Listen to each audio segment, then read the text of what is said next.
Hello everyone. Sorry for the delay. We will be starting shortly. So please settle down in your seats.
Hello.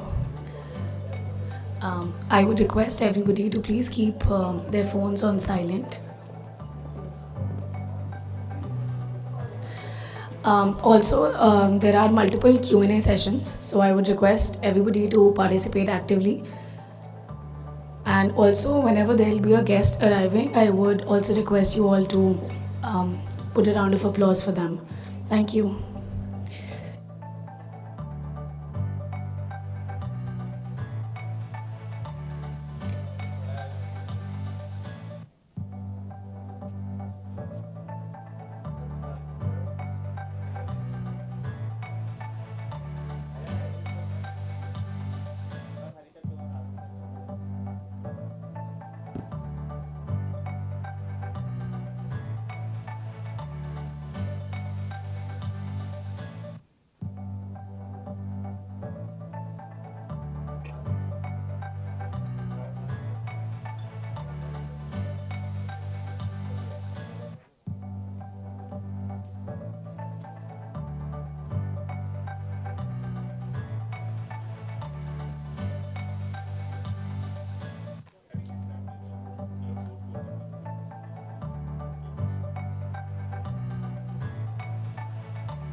2, 4, 3, 2.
Welcome everyone. So we will be starting shortly, and I would request everyone to keep your phones on silent. And this is a once in a lifetime opportunity, so I would request you all to be as interactive as you can be and ask questions from the guest and clear your doubts. And we will be starting in few minutes.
Hello, everyone. Welcome to Epicenter 2026. So, I would request all of you to keep your phones on silent. Also, the guests would be arriving shortly. So, please make sure that you guys interact whenever you get a chance to interact with them. And also, we'll be starting shortly. Thank you.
Those who are sitting at the back, please come to the front rows.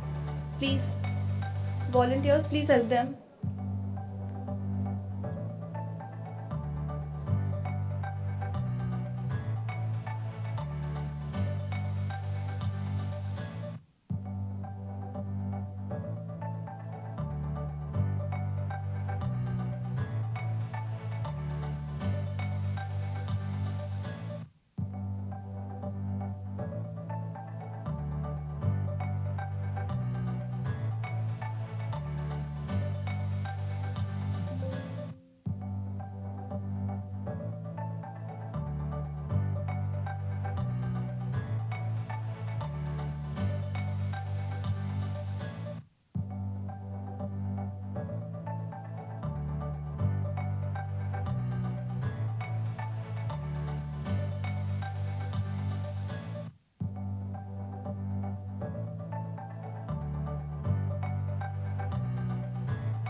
Hello everyone, we'll be starting in a minute.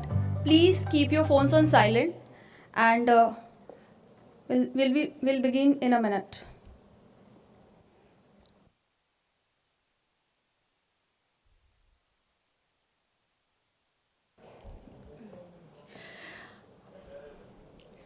A very good morning to our esteemed guests, distinguished speakers, respected faculty members, partners, and dear participants. On behalf of IIMV Field and EPIC, the Entrepreneurship, Passion, and Innovation Committee of IIM Visakhapatnam, it is an absolute pleasure to welcome you all to Epicenter 2026, the flagship e-summit of IIM Visakhapatnam. Epicenter is not just a conference, it's a space where ideas are challenged, journeys are unpacked, and the real conversations around entrepreneurship, risk, and impact take place. Today, we bring together founders, investors, ecosystem builders, and students for a day of honest learning and shared insight. At the heart of the startup ecosystem at IIM Visakhapatnam is IIMV Field, the foundation for incubation, entrepreneurial learning, and development. Field continues to nurture early stage ventures through incubation, mentorship, funding support, and structured entrepreneurial programs. Working closely with Field, EPIC focuses on bridging the gap between students and the startup ecosystem through live consulting projects, founder interactions, and hands on exposure to real business challenges.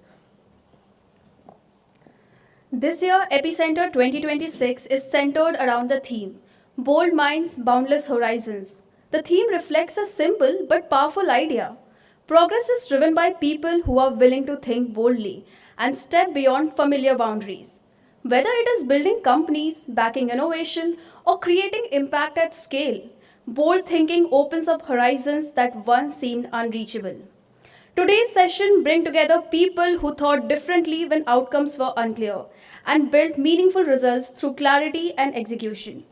To set the tone for the day, we now have a short video that captures the spirit and vision of this year's theme.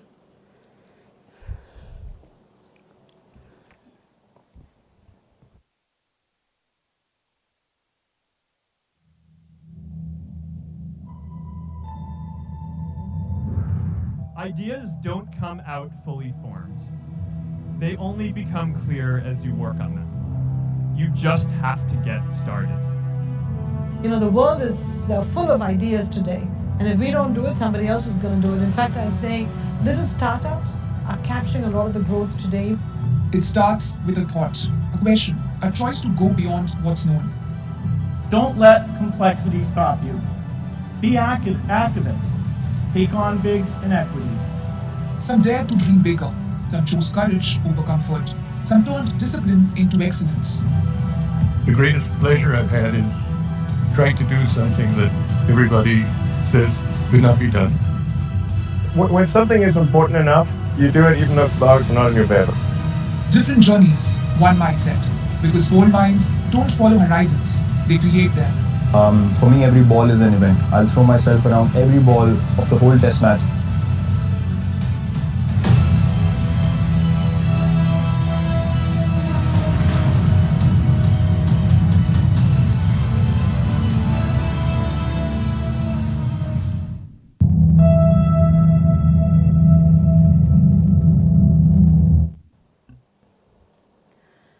Before we formally begin today's proceedings, we would like to take a moment to acknowledge and thank our title sponsor, EpiFunds.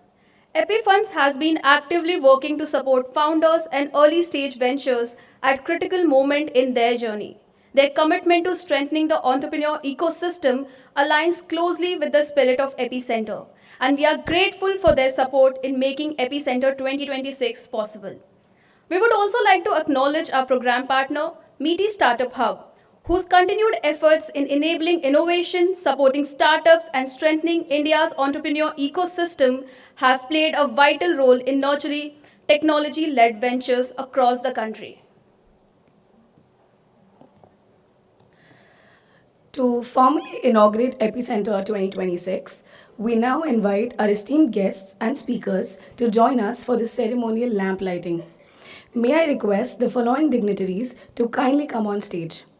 Dr. M. Chandrasekhar, Director of IIM Visakhapatnam, Professor Kaveri Krishnan, Dean Administration, of IIM Visakhapatnam, Dr. M. Shamim Javed, Director of Operations, IIMV Field, Dr. I. Sai Shivajayant, Director of Finance, IIMV Field, Mr. Ashwin Raghuraman, Co-founder and Partner, Bharat Innovation Fund, Ms. Monica Shukla, co-founder and CEO, Humblebee, Ms. Priya Sharma, co-founder, ex-CEO, CFO, Zest Money, Mr. Amit Goel, co-founder and CBO, IB, Blue Birch.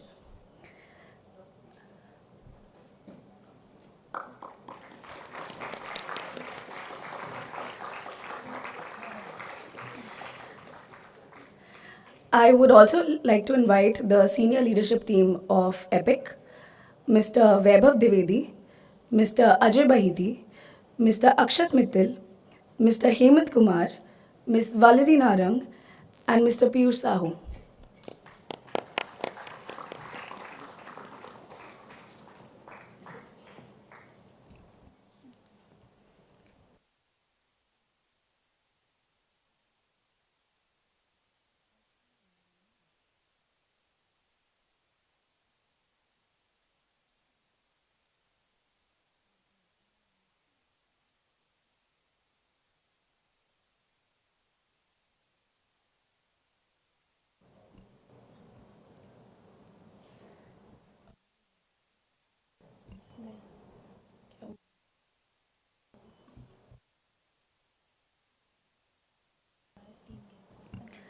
A huge round of applause for our esteemed guests.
Thank you, everyone.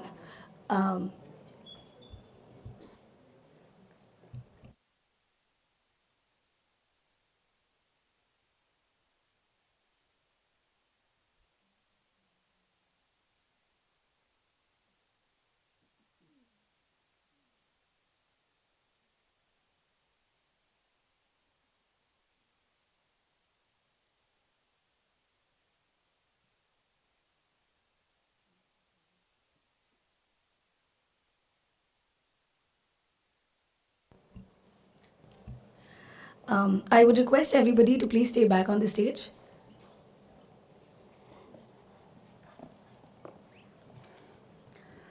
Before we move ahead, we would like to take a moment to remember someone very special, Mr. Gohesh Ramanathan sir, whose close association with IIMV Field, EPIC, and the broader startup ecosystem left a deep and a lasting impact.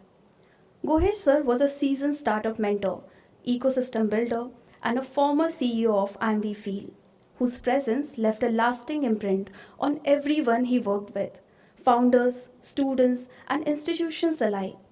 With over 3 decades of experience across industry, incubation, and venture advisory, he brought not just expertise, but an openness to conversations that made people feel heard and understood.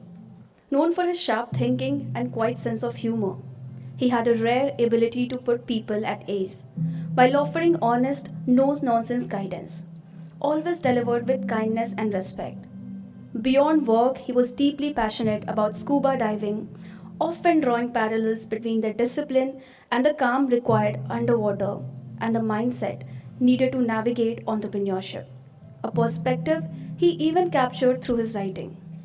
Above all, he ensured that everyone associated with EPIC and IIMV Field felt valued, supported, and genuinely cherished.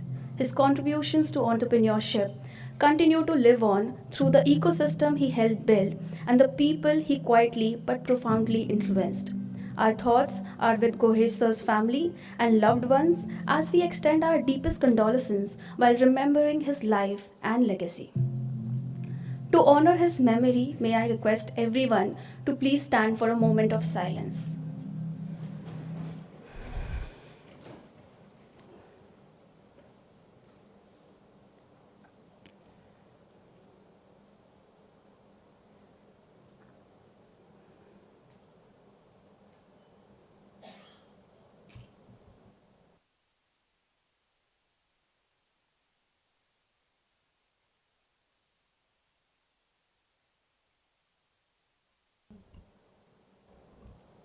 Thank you, everyone. We now, we now invite reflections from those who wish to share a few words in remembrance of Gohesh sir.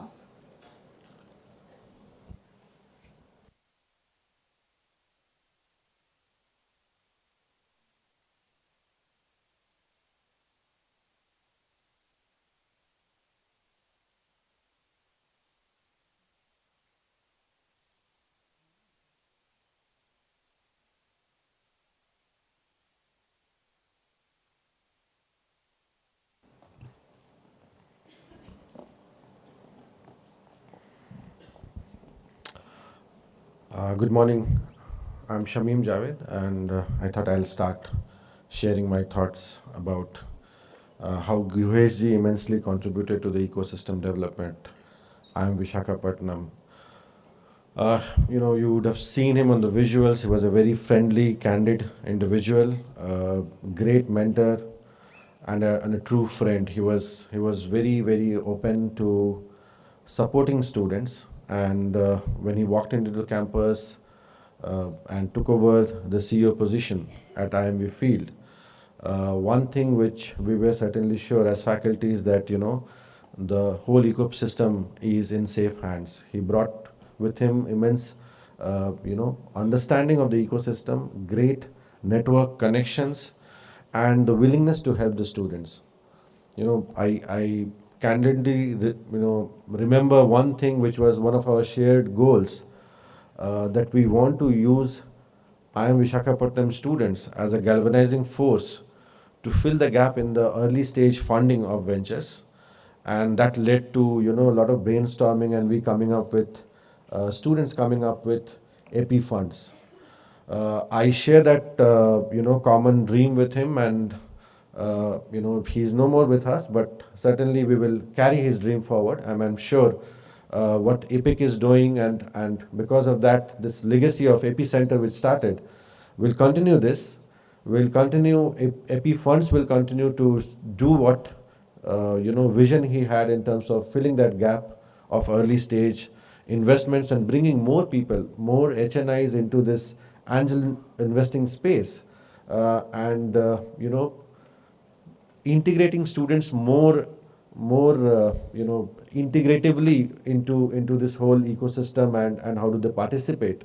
I'm sure that will continue to have his memories, and maybe we can live up to his expectations in terms of what he really dreamed about IIM Visakhapatnam and the ecosystem. So we are deeply sorrowed by his early demise, and we would like all of you to pray for the strength of his family and loved ones, friends, so that they can get the courage and they can continue what Guhesh believed and wanted to do. So thank you very much.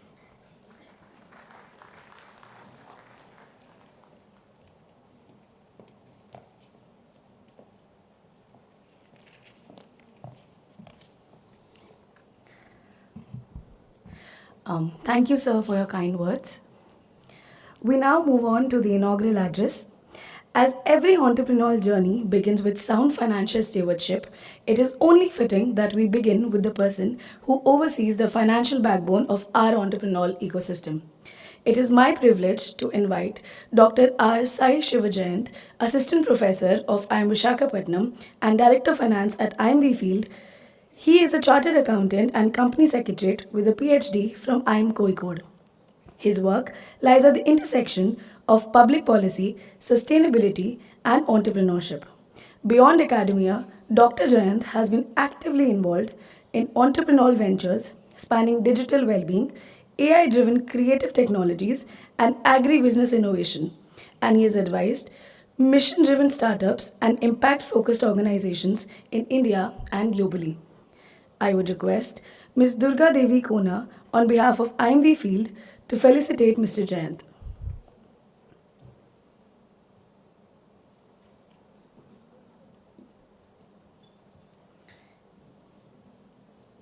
Sir.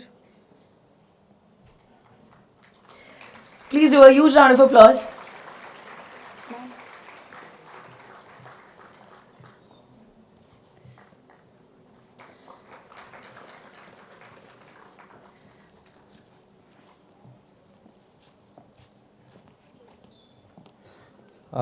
Good morning, everyone.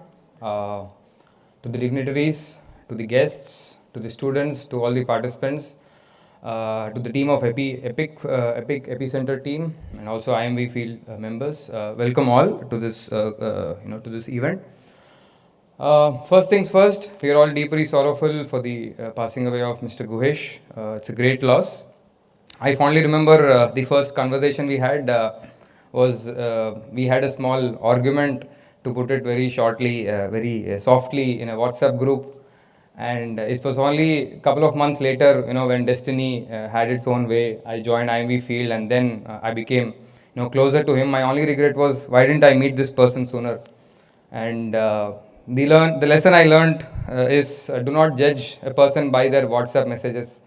Guhesh was one such person, very genuine, very straightforward, and very empowering. In the way he converses, he talks.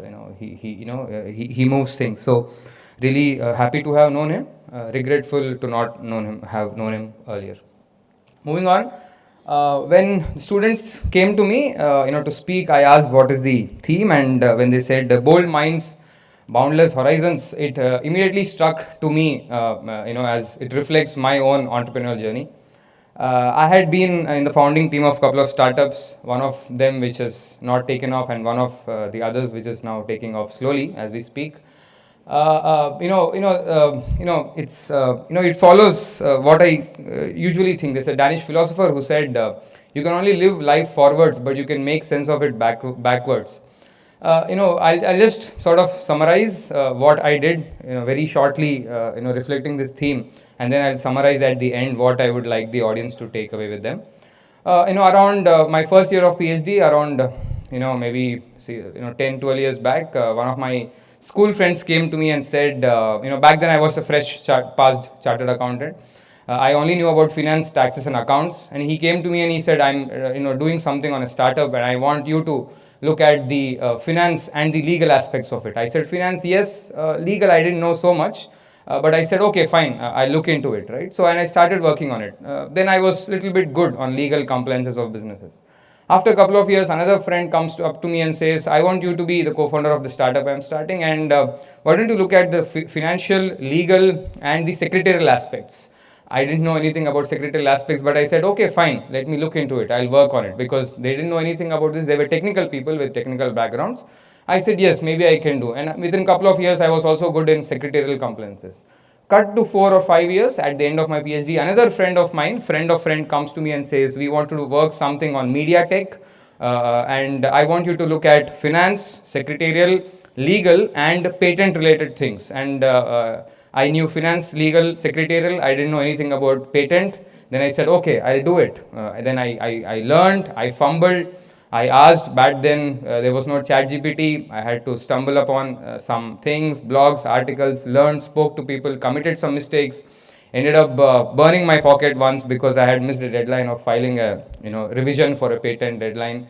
But that was all part of it, right? So I kept on doing, and then I learned all these things, right? And when I look back at things, if I had said no to some things because I didn't knew them or because I didn't do them earlier, I wouldn't have learned so much. So that maybe in essence shows how I unknowingly, subconsciously, had the bold courage to take up things, and that opened up countless horizons for me. So that is the first part. So this I call it a three stages that I typically look at my startup or entrepreneurial journey or any aspects of my life. First is to soar high like an eagle. You soar. When I say soar, you take up all the things that come into your way. You learn, you fall, you crawl, you keep doing. So you keep soaring. But after a point, you have to stabilize, right? So after a point, you should know when to say no, because we should also take care of our mental health. We should know when to stop, where to sort of pause and say, okay, maybe this is something I'll do, this is something not I'll do. So I learned over my years of being a CA and also as a faculty that maybe I'm good in few things, I'm not good in few things. For example, I'm not good in consulting people where to invest in share markets. I have made more losses than non-chartered accountant. So I learned, to say that maybe I'm not good in investing in stock markets or finances. Maybe I'm good in compliances, taxes, auditing, accounts, and a few other things, right? So first is to soar. The second is to stabilize, right? So there's this quote all of you would know. To be old and wise, you have to be young and foolish, right? But the funny part is to know when to stop being young and foolish, so that you transition into being old and wise. So I've learned, okay, after a point of time, when you experiment, when you're soaring enough, you need to know where to stabilize. And the third, once you soar, then you stabilize, then you strengthen, right? So when you know out of 10 skills that you have tried, 4 do not work out in the way that you want, you only focus on 6, then you start strengthening on these 6 strengths, right? Whatever it is, right? Then you strengthen them, and then you make a niche for yourself among your friends, among your family, among your work colleagues, etc., that this is what you're known for, this is what you're good in, and you should also know what I'm good in, what I'm not good at. So that sort of summarizes how you can soar, stabilize and strengthen your skills, be it entrepreneurship, be it your personal relations, be it your fitness, health, etc. This is how these things have helped me, these lessons have helped me in the past, and by doing so, I think we can sustainably, safely have that bold mindset, so that we have boundless horizons, right? I hope some of you carry forward these lessons. I've failed in few, I have succeeded in few. I hope this helps you, and I wish the Epicenter team and the AP Funds team all the best for conducting this event. May you fly high, soar high, and may this work well for all of you. Thank you.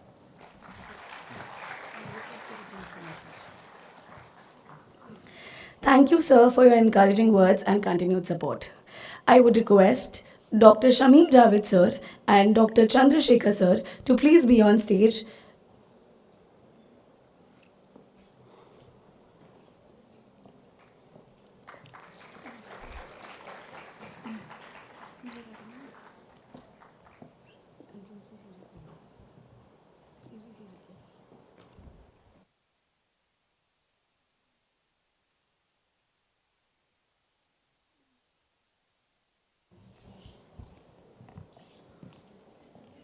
While ideas spark ambition, it is structured mentorship and execution that turn them into ventures.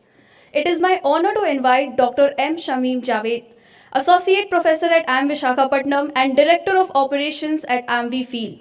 He has been closely involved in mentoring and incubating startups, having supported over 40 women led ventures under the Women Startup Program and currently heading the G3 Technology Business Incubator under the Tide 2.0 program.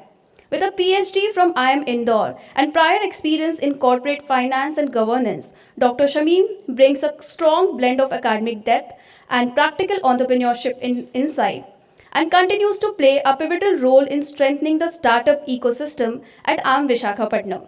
May I request a warm round of applause as we welcome Dr. M. Shamim Javed, sir. I would request Mr. Fanen Naidu, sir, on behalf of IIMV Field to felicitate Mr. Shamim, sir.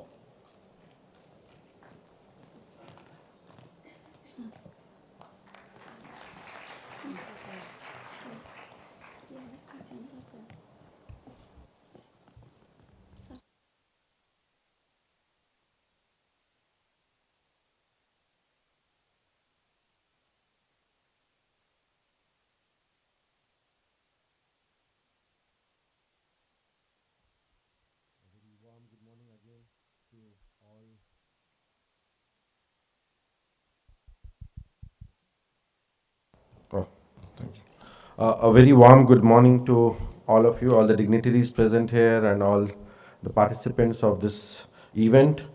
As Director Operations IIMV Field, I'm really thrilled standing here to the second edition of Epicenter. The second edition looks more grander, and I'm sure it will be more impactful than the first one. This event, is about that shared belief that bold minds like those of our speakers, who has agreed to come all the way from their own respective busy schedules, are what creates that, boundless horizons. At IIMV Field, we live this belief, and over the last 7 years, we have incubated close to 190 startups, which comes from a good mix of women-led ventures, social ventures, and technology ventures, and we continue to, contribute not only to startups but also to MSMEs development and growth, and that we will continue to do. And building on this, from this March onwards, especially February onwards, we will be getting into 2 new initiatives. We had been doing a lot of, pre-incubation, incubation, and acceleration programs in the past. We are getting into 2 new initiatives. The first one is AIC. We have been granted an Atal Incubation Center, which will focus on innovation and startups related to AI. So it's sector agnostic, but AI is the cutting across technology through that. We'll set up an AI lab also, which can facilitate young entrepreneurs to leverage those lab facilities to further their venture and ideas. Second is the VVIP, which is a program, a very special program, which we are partnering with SERP Andhra Pradesh and NRLM Government of India, which is about helping 150 self-help group based entrepreneurs to extend their business, or kind of take a leap from where they are today, to achieve 15% year-on-year growth in their ventures over the next 3 years period. These two are going to be certainly very close to our heart, because, as I said, being a premium management institution, we want to live where the industry is going, which is the AI, supporting the AI innovations. And second, we also want it to be grounded and not leave our social footprint. And this program will certainly give us immense learning while supporting these SSG based innovations, grassroots innovations and ventures, which we will support over a period of time. Now, our partnership with EPIC is a commitment to make Visakhapatnam a vibrant and vibrant hub of innovation. I invite all of you to be participative, make the most of this event. We have great speakers who bring them with them a wealth of knowledge, expertise, experience. They have done it, they have lived with. So whatever questions you have in mind, whatever hypothesis you wanted to test it out, because they have real-time data with which they had been living, they can answer those questions to you. Bring bold ideas, test them out, network, make partnerships, build networks, and make friends in events like this. At the end, I would certainly like to put on records my gratitude and thank to all the speakers who kind of took their time out and decided to come and be part of the event. We thank you for your presence here today. And, the agenda you would have seen is a powerhouse. I'm sure that you will dive in and get the most out of it. Let's together build, ignite bold ideas today. Right? Once again, welcome you all to IIM Visakhapatnam. Thank you.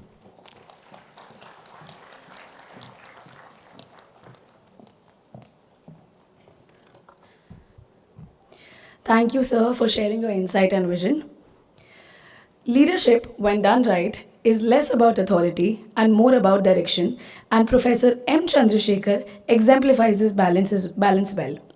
An alumnus of IIT Delhi and IIT Bombay and the founding director of IIM Visakhapatnam since 2017, he has played a key role in building the institute's academic foundation, expanding faculty and programs, and strengthening its engagement with research, policy, and entrepreneurship. Under his leadership, IIM Visakhapatnam has deepened its focus on innovation, experiential learning, and student-led ventures with initiatives like Epicenter, serving as a meaningful bridge between academia and the startup ecosystem. May I request Dr. M. Chandrasekhar to address us. I would request Mr. Vignesh Venugopal on behalf of IIMV Field to felicitate Mr. M. Chandrasekhar. Please have a huge round of applause.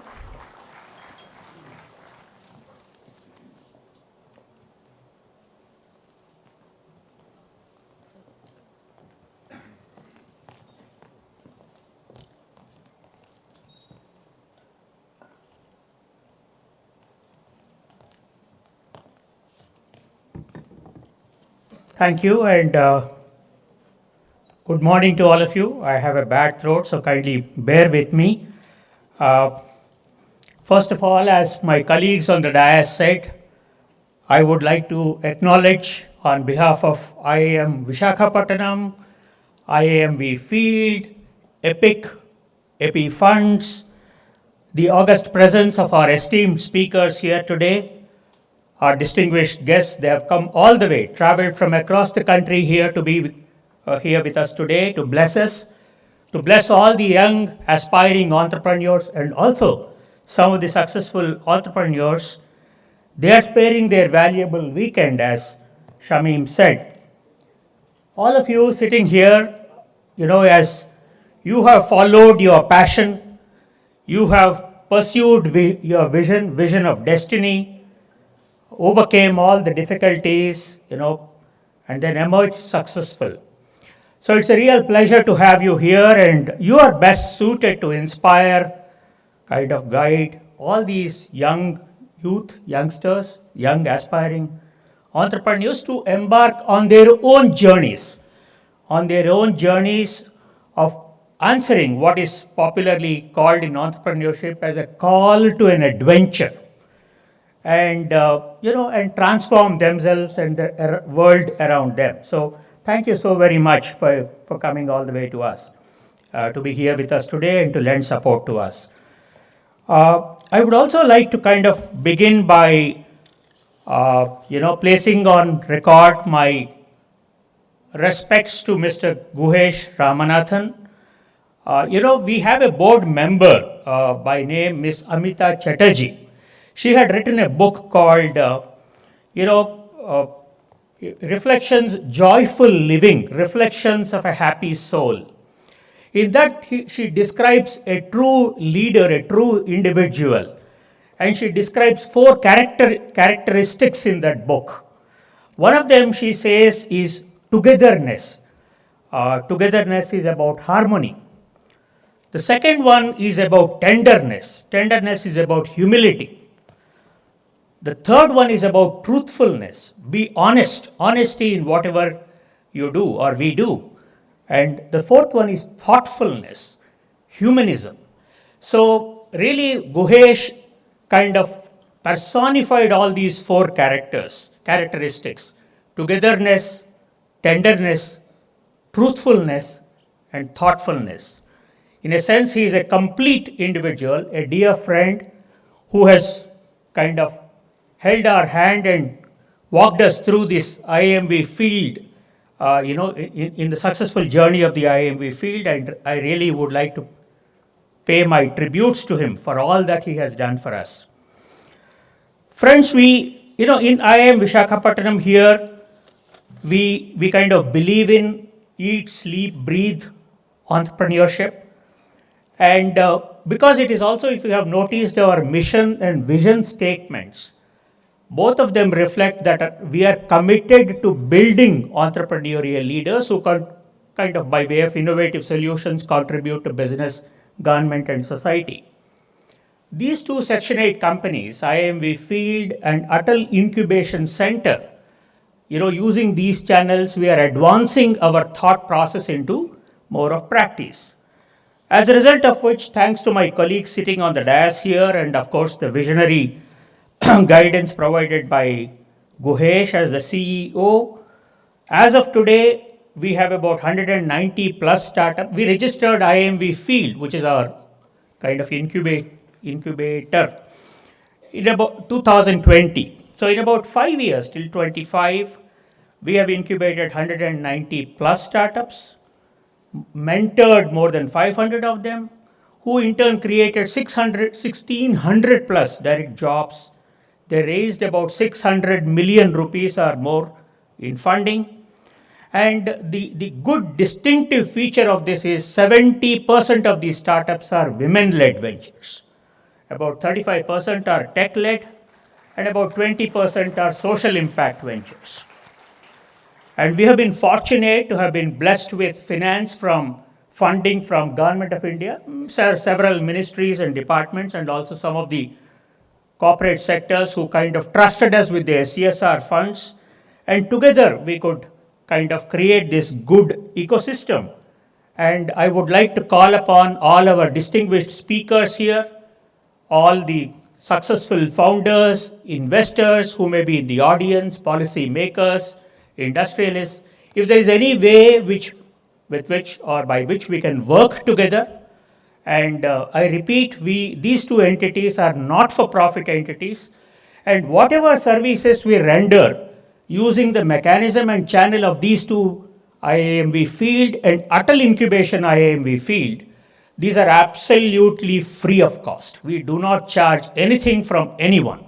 And sometimes we give the seed funding support, prototype grants, etc., etc. All that we do by generating our own resources. And I would also like to mention that as IIM Visakhapatnam, we are a completely self-supporting organization, institute. I do not get a single rupee of grant from the Government of India for any of my operating expenses. So it is it's a good ecosystem where we as a faculty, as our friends in IIMV Field, we collectively work together, generate resources and spend it on a good cause. So I would like to call upon you that, if there is a unison of thought, convergence of ideas and common interests, let's work together and make this mission much more bring more traction to it. I would like to take 2-3 minutes more before I conclude. I was reading a book called The Storypreneur's Playbook. This is written by Nitin Babel and Pratik Rai Chaudhary. If you haven't read, I'm no agent of these two authors, nor am I an agent of Penguin that published it. I just happened to pick this book. You can read it in one day. It's in a very storytelling mode. And, in this, they describe, and Nitin Babel is a distinguished young achiever, alumnus of IIT Kharagpur, and Pratik is also from IIT Kharagpur. And they write in this book, in a very gripping fashion, about how entrepreneurs, how they have to go beyond the availability of resources, stretch themselves beyond the resources on which they have control. And, they also talk about, for example, what Joseph Campbell, the American writer, said about follow your bliss. And using that phrase, they say that if the youngsters, if they follow that bliss, I quote, if you follow your bliss, you put yourself on a kind of track that has been there all the while, waiting for you, and the life that you ought to be living is the one you are living. And they also, mention about how they mention the stories of about 15 successful entrepreneurs here, and how these could be very, very inspirational, and how they have stood all those trials and tribulations and made it big in life, and how they could be a very, very strong inspirational force. Because there are two things. One is we accept saying that we will remain within those limits. Two, we jump out of them with that escape velocity and kind of dare to dream, as Jayant was saying. So, I thought this is a useful book. Again, I think, Shamim, we should have books of this kind in our library, in our IIMB Field. And I'm sure if you have any suggestions on these books, which could be inspirational, please do share or the details with the organizers, and we will stock our library so that any one of you in your free time can come, read, borrow, whatever, and all this will of course be free of cost. So, before I conclude, I would also like to mention that, it's popularly said that to win without risk is to triumph without glory. So, in whatever we do, even in IIM Visakhapatnam or field, all that we try to do is to kind of stretch ourselves beyond our comfort zone, try to experiment something and see whether we can make some sense of it. And sometimes, as Jayan said, we fail, sometimes we succeed, and as long as the successes are more than failures, it pushes us forward. And all that I would like to request is to kind of, say that collectively let us work together on taking this mission of startups that this nation is so very proud of. I was reading more than 2 lakh or so startups already, about 50,000 registered only in the last year, that is 2025, and growing, about 125 unicorns, collective valuation of about $400 billion. So India is on a roll. So if we can add to this momentum of, at these startups, I was reading yesterday that they have created already 21 lakh jobs, direct jobs 21 lakhs, indirect of course in many, many more lakhs. So if we can add momentum to this mission, please join us. We welcome you with open hands. We stand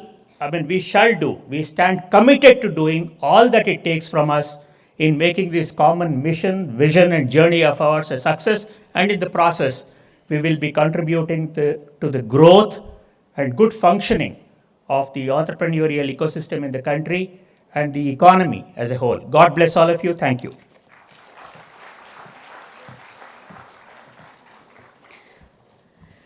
Thank you, sir, for your inspiring words and leadership.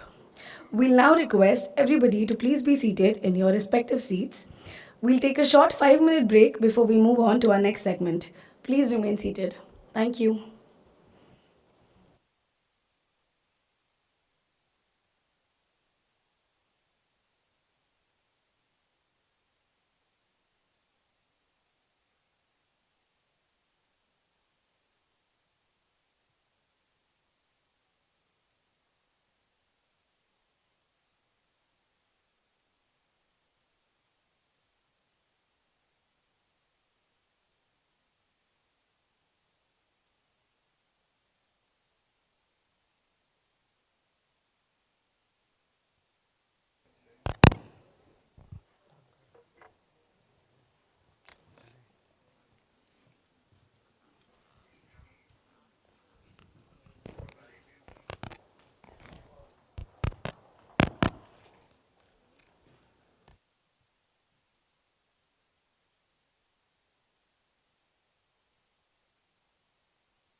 We were scheduled to begin our first keynote session with Mr. Amit Kumar Agarwal, founder and CEO of NoBroker.com, India's largest real estate platform and the country's first property tech unicorn.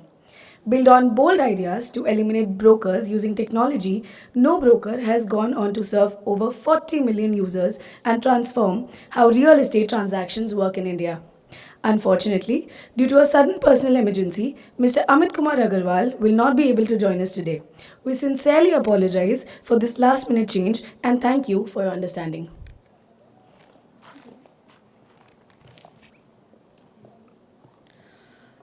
We now move on to our first keynote session of the day.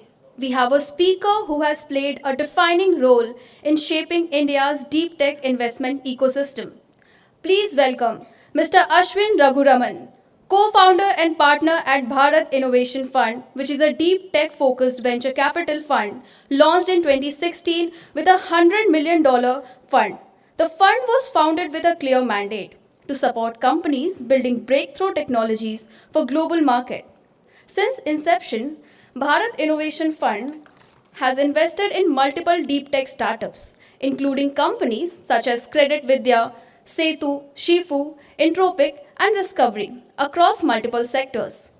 Through his role at the fund, Mr. Raghuraman works directly with the founders from the earliest stages, supporting them not just with the capital, but with strategic guidance, governance, and access to a global ecosystem as they convert complex ideas into scalable, globally competitive companies. His investment philosophy is anchored in patent capital, deep tech founder engagement, and long term value creation. I would request Mr. Vaibhav Dwivedi, Senior Partner at EPIC, to felicitate Mr. Ashwin.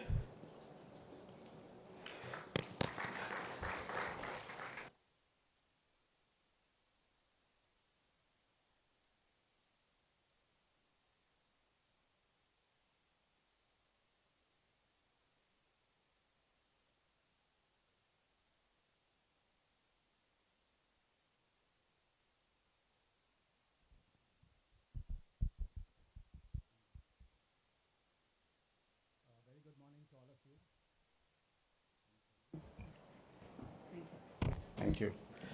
A very good morning to all of you, faculty, students, professors. Let me first start by offering all of you at the Institute my condolences on the passing of Guhesh. I did have the happy opportunity to have met him on a couple of occasions, mostly on panel discussions related to entrepreneurship. And I do know that from all that I've heard that he's had a profound impact on entrepreneurship and this institute itself. So my condolences to all of y'all. On a slightly more positive and happy note, it's really fantastic to see what's been happening on entrepreneurship at this institute. And the numbers that I heard the director talk about are fairly astounding, right? It's clear that this institute has a focus on entrepreneurship and startups, and we think that this is the next wave in India. It's already here, it's already upon us. And the way the startup ecosystem has scaled is fantastic, and it's great to see this institute has sort of kept in touch with that and has made this the core of your focus at this point in time. I also love the name IIM Field. It's very interesting that you all chose that. And to all the budding entrepreneurs out here, all I'll say is, you have a choice to make that field a battlefield as entrepreneurs or like a sports field as entrepreneurs. And my submission to you all is choose the latter, right? Play hard, play fair, and play in the right spirit and enjoy your entrepreneurial journeys as you go ahead. And that's how I would think about it.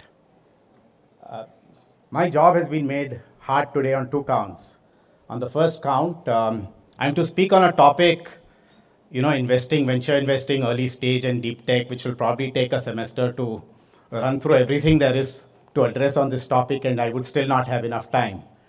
And I've been given a good solid 15 minutes to complete that in. So I'll try and give you a little bit of an overview. I think the second part that's made it hard is the fact that the earlier speaker, Amit, is not here. And we as investors love to follow the entrepreneur, right?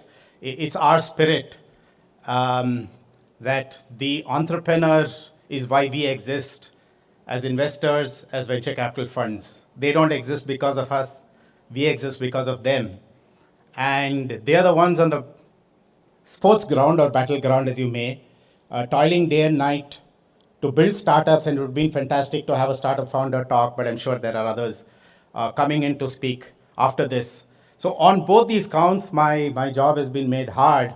And talking about hard, the topic that I was given is choosing the hard problems.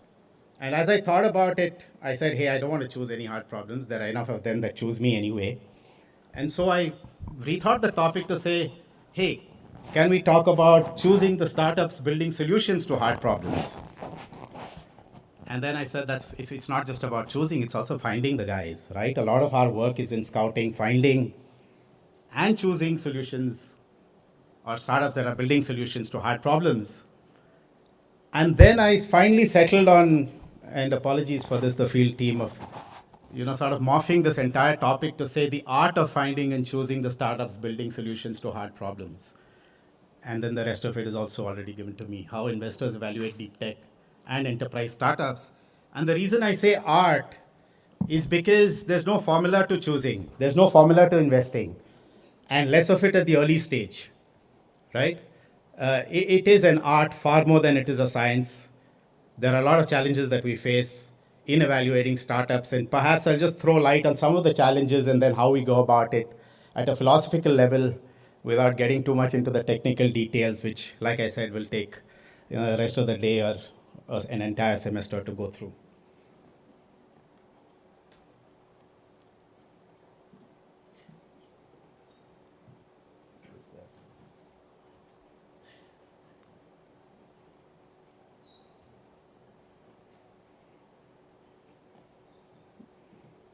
Yeah, I think the first deep tech solution that we really need is sorting out all visual presentation screens everywhere in the world. It's not a problem for today, but eternal problem that has existed.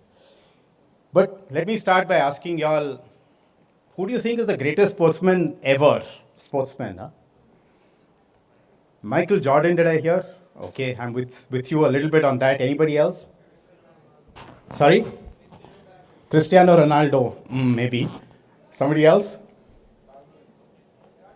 Virat Kohli, I heard. Mahendra Singh Dhoni, I heard, right? And how do you sorry, one more? Mike Tyson. Okay, last one.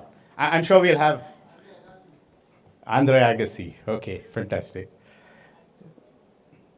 Yeah, I think we would probably have about as many names as people in the room if we kept going with this.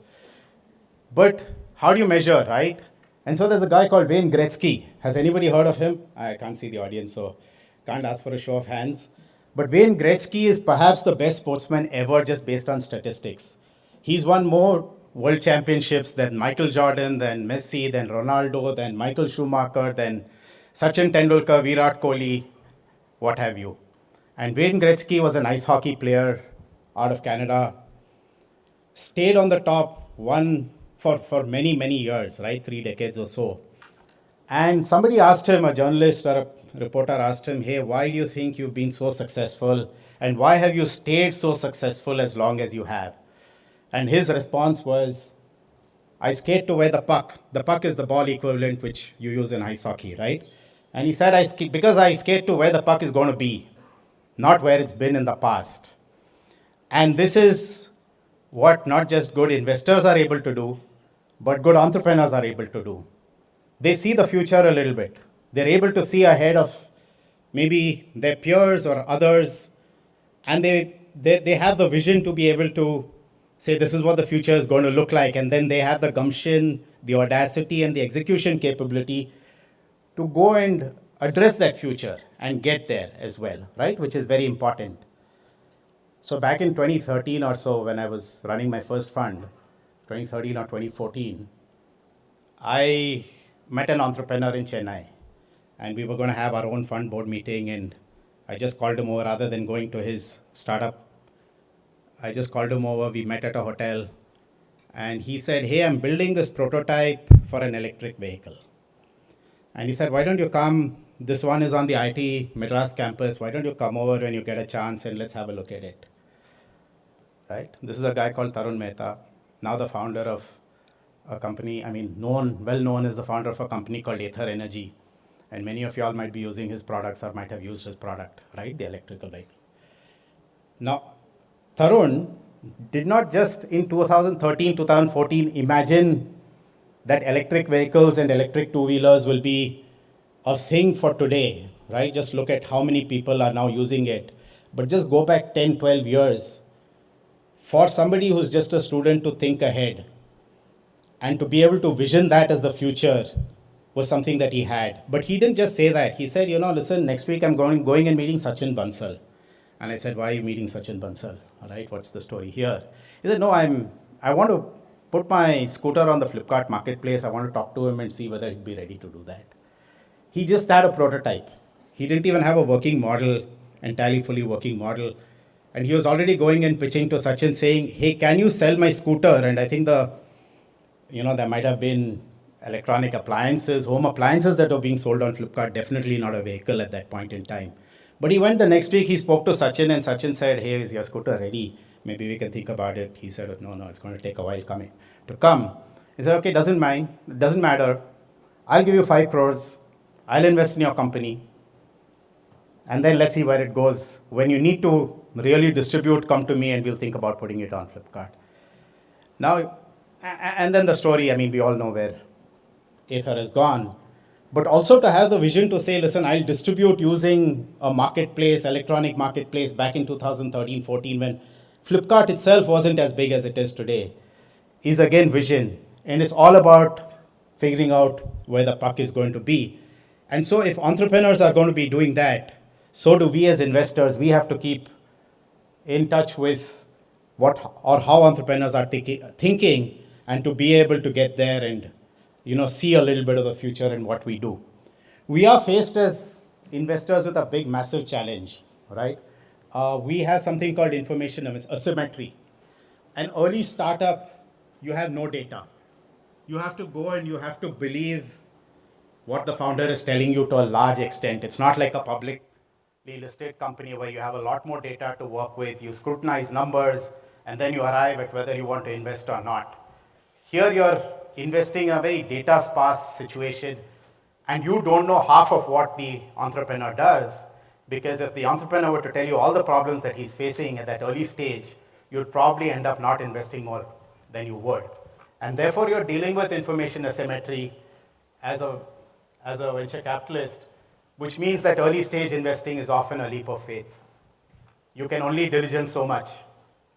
Eventually there's that leap of faith you'll have to take, and all the experience that you have, all the knowledge that you have comes into being able to take that leap of faith to figure out whether you can cross that chasm and whether that's the one founder that you want to invest in or the startup that you want to invest in.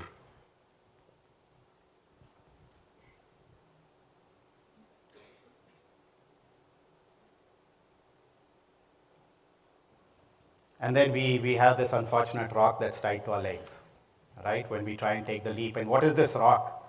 We can't just go and invest. We're not angel investors. We're VC funds. And I hope you all know what VC funds are and how VC funds operate. But to put it simply, we take money from a bunch of investors. We deploy that capital. We charge fees. We get something which is a success fee called carried interest. We invest in the startups. We help them scale. We exit. We return a lot of the money back to our investors, and we keep a little bit of it, right? And through this journey, this is the VC investing journey. And the rock that's tied to your leg is really that we have to convince a bunch of people. It's not just that decision that you'll take on your own and individually. And they're the ones who are saying, hey, don't do it. And you'll have to convince a bunch of people, which boils down to fairly, what our job entails is there is opportunity that you'll see in spaces.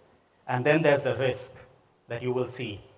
And everything that we do, whether it is diligence, whether it is conversations, whether it is understanding markets, is just to try and find out what are the risks associated with that opportunity, what is the size of the opportunity, and so on. And this is the balance that we have to draw. Very often, most investors see it as a glass half full, the one in the middle, and the entrepreneur sees that as the entrepreneur sees it as glass half full, investors see it as a glass half empty, because we look at risks a lot more. And that's where the interplay comes between a founder being able to convince an investor to come in and make him see his point of view and the opportunity over the risk. And that's the challenge that the entrepreneur always has. For us, it's the ability to be able to see, an entrepreneur always sees the opportunity, to be able to see the risks in the middle of all of that and see whether the opportunity still exists despite all of those risks and makes it an investable opportunity.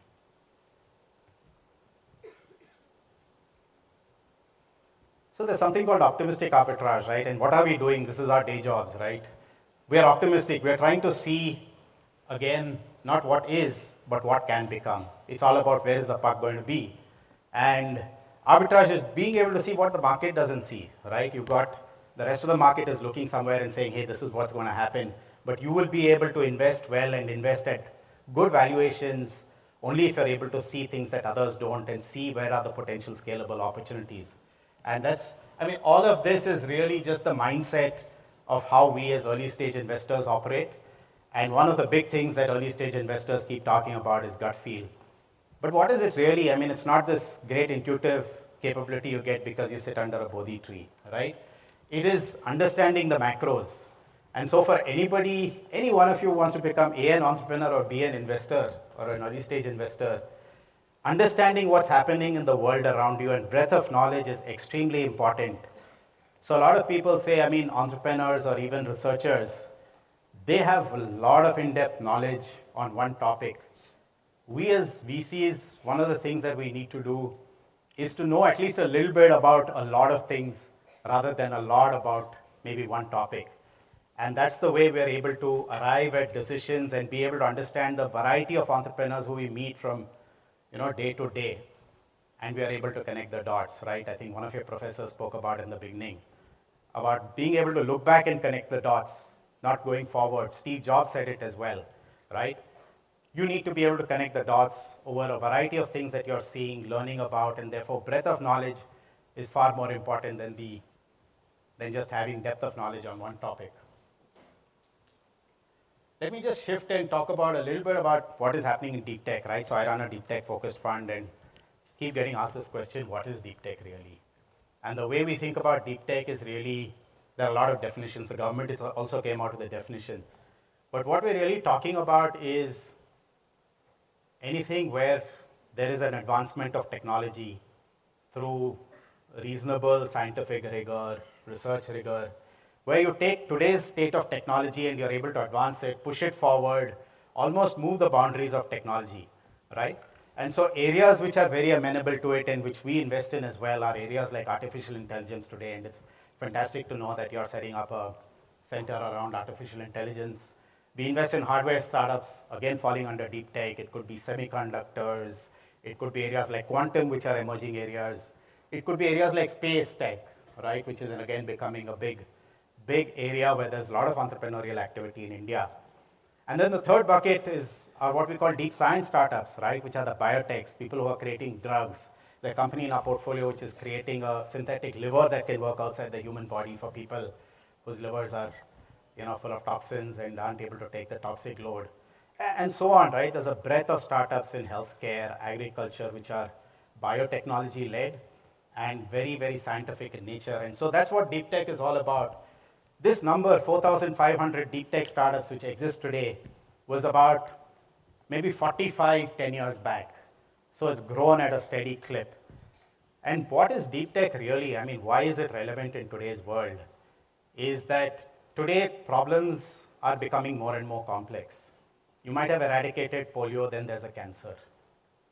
And then you start solving cancer, and then there are tougher forms of cancer that come up, and so on, right? And therefore, the problems are getting complex. You need more complex technological solutions to solve those problems.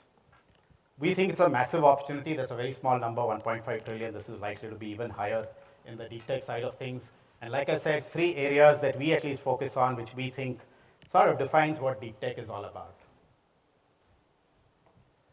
So I'll talk about maybe 2-3 things that we look at when we're looking to invest in deep tech startups, and going back to the topic, right?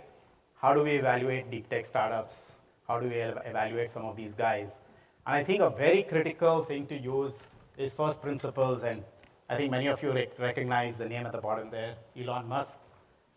But it's important to reason by first principles, right? So we evaluate a bunch of companies. I can give you an example. We evaluated a low-cost MRI machine company, right? And I don't know how many of you have, again, raise of hands, anybody been through an MRI procedure? Yeah, I see a few. Very few, actually, and fortunately so. But this is this intimidating machine that when you get in, it makes all sorts of noises and people feel very uncomfortable. But it's also a very complex machine. And there's a scientist in India who is formerly with GE who tried to build this machine in India. In fact, he succeeded and it's just hitting the market. And we were evaluating this machine. And to evaluate whether we invest in the startup, we're not evaluating the machine, we're not going to just buy the machine, we're looking to invest in the startup, which means we do a lot of diligence on the market and all of the other aspects on whether that makes sense. But also, what does this machine have inside it? Because he said, hey, I've got a low-cost helium-free machine. So what? Low cost is easy to understand. But then we got to figure out what does he mean by low cost? And then why is it important to be helium-free? Why is helium used? And so getting down to first principles, understanding the physics of how that machine works, understanding what parts are required, understanding where helium comes from in the world, and that would be in this case, because it's an electronics device.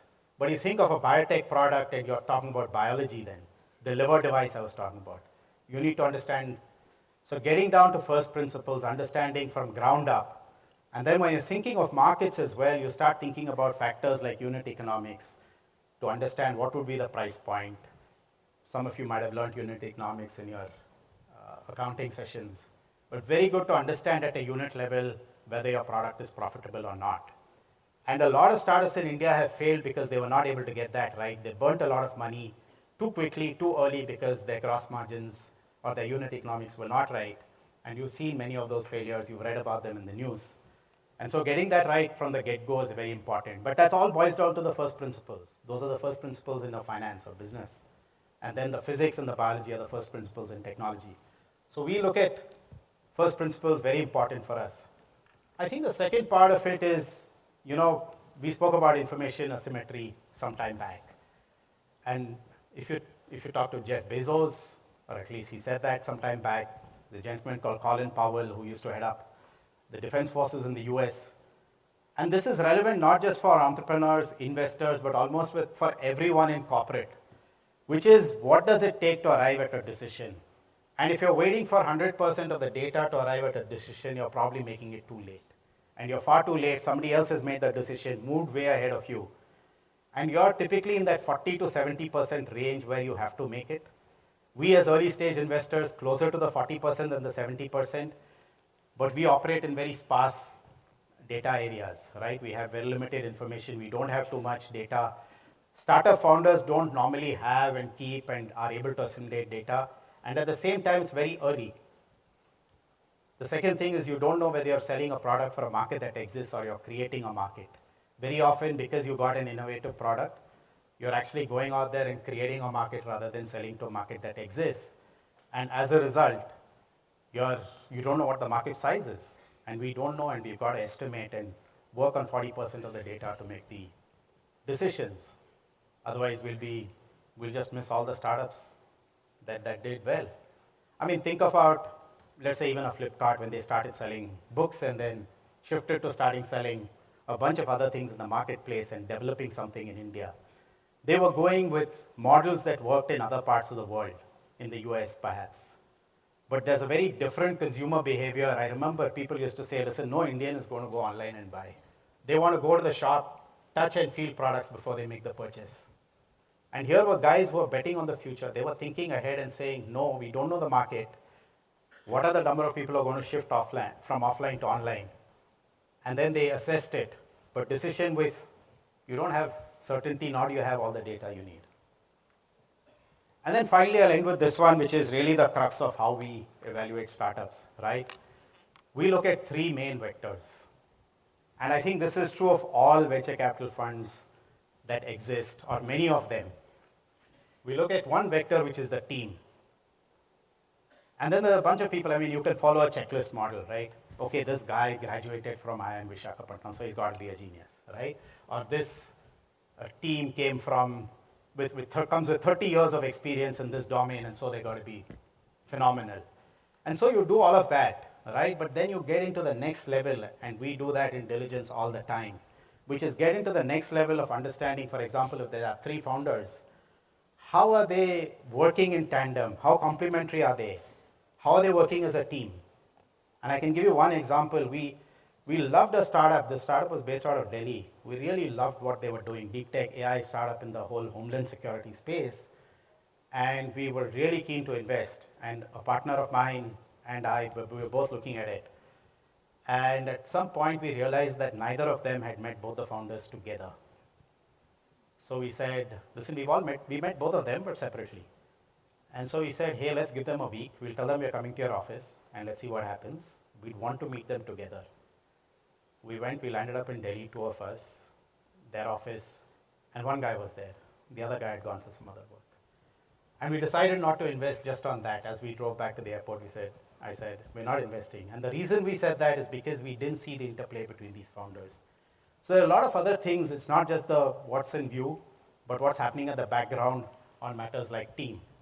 Similarly with markets, right? We try and understand what is the competitive landscape. Are you developing a market? Do you have a market that you're jumping into? But just size of the market is another big vector, along with competition intensity and other things which are related to the market. That is a critical vector for us to assess. And then the third part is really the product and technology, right? Do you have patents? Is your technology better than the other one? And it's, for a startup, it's not good enough for a tech to be 30% better, 20% better, because they don't have the brand typically, they don't have the distribution, they're still setting up, and if there's an incumbent who's large, you need to be on your product and tech twice as better, 3 times as better, sometimes 10 times as better to succeed in that David versus Goliath battle. And so that's the third vector we look at, which is tech and product. And when we as deep tech funds look at this as compared to other funds, this is where we over-index, which is tech, product. Our diligence on these aspects is a lot more than it is on the others. Not to say the others are not important, but this becomes critical for us because we want to invest in startups that will go out into the world and win just purely with the technology moat that they built because their tech is ahead of others, and then they go and build other moats like the go-to-market subsequently, right? There are 2 key areas all investors look at, we all love 2 things. We need startups to scale before we invest. So we want to understand how that 1 crore startup is going to become, or a startup with 1 crore in revenue is going to become 10 crores, how 10 crores is going to become 100, how 100 is going to become 1,000. But not just how, it's also when. How long will it take for them to get there? And whether the market will give them or has the adoption capability to help them scale that quickly and go at that sort of speed. We are hearing and seeing of some of these new Gen AI startups in the US going from 0 to 100 million in like 6 months, right? And the velocity has just changed as a result of AI in terms of scaling up. We'll have to see whether they sustain themselves. But this is another very critical sort of question that we try to address. And so when we invest, we're really looking at the top 3 things. We're looking at a resultant, if you understand that, which is your team may be slightly okay, but the other 2 things are great, so we still get good to go ahead. Or your team is fantastic. How many of you know Mukesh Bansal? Nobody? Come on, somebody's got to know Mukesh Bansal. So Mukesh Bansal is the entrepreneur who started a company called Myntra, had it sold to Flipkart, and then set up another company called CureFit. His second company, and this was around 2015, and the second company raised $15 million without anything. It was Mukesh and 1 presentation. And why? Because team high quality. No product, market, people don't know CureFit. I mean, is it really going to succeed in India? People didn't have a good sense. But on team, top-notch entrepreneur. So people wanted to back him. $15 million, first check. And so when we look at it, it's the interplay of these 3 vectors. And in some cases, some will be better, some of them will be not as good. And we look at the resultant before we make an investment decision with about 40% of the data that we actually would truly want to have. And then we look for these two. And this is where we try and see where this puck is going to be. Is this startup going to be able to get to scale? Because only if it gets to scale will we get returns and then generate returns for our investors. And will it get there quickly enough? Because we have fund lives normally that are 10 years or 8 years, some VC funds. And within that cycle, we have to find, invest, help scale, and exit a startup, right? So we've got, everything's got to happen in compressed amount of time. And velocity to scale is therefore very, very important. And I also tell a lot of founders I meet and anybody aspiring here, decide in the beginning, do you want to be a VC-driven type of a startup, which means acceleration, velocity, a lot of capital typically, some amount of mentoring, market access, and help from the VC? Or do you want to be a bootstrap startup? Don't go for VC money, you build at your pace, and both have pros and cons. It's what you're ideally, mentally and culturally, what you feel is the way to go about building your startup or your entrepreneurial effort.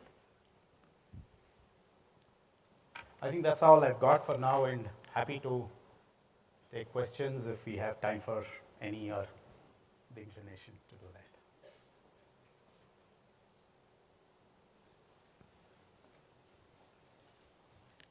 Questions? Yeah.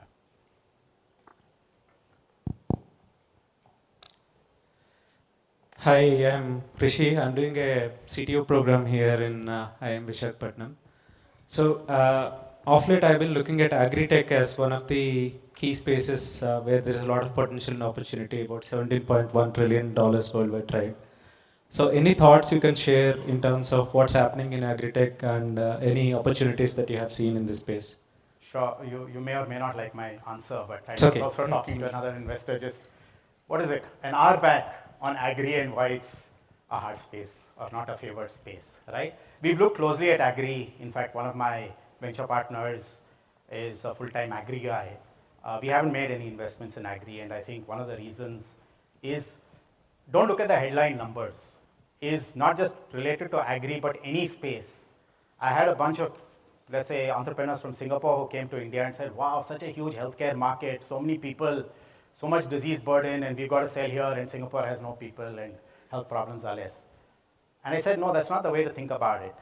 The way to think about it is two things, and with agri, there's a specific problem with, I mean, you've seen the large companies, Dehat and a few others, right, which have come up in the space. Every single one of them, or almost all of them, which have scaled up, have faced a margin problem. Typically, EBITDA margins in the region of, or sometimes even gross margins in single-digit numbers, which is very hard, right, to scale up. And you burn money, you burn money, you burn money, you scale with the hope that when you scale, you'll become profitable. But it's not always easy to make that happen, and therefore many have scaled, raised a lot of capital, and burned their fingers. Having said that, if you're able to solve those problems on margins through a play in agri, and there are many plays in agri, right? I mean, for example, we would love to see a deep tech play in agri that would help you avoid food produce from perishing during the supply chain or during its movement from place A to place B, right? And we've seen people who've been able to have, invent chemicals or even sustainable sort of green chemicals to be able to do that. Those are very interesting because it solves a massive, massive food shortage problem. It solves a massive, massive spoilage problem and so on, right?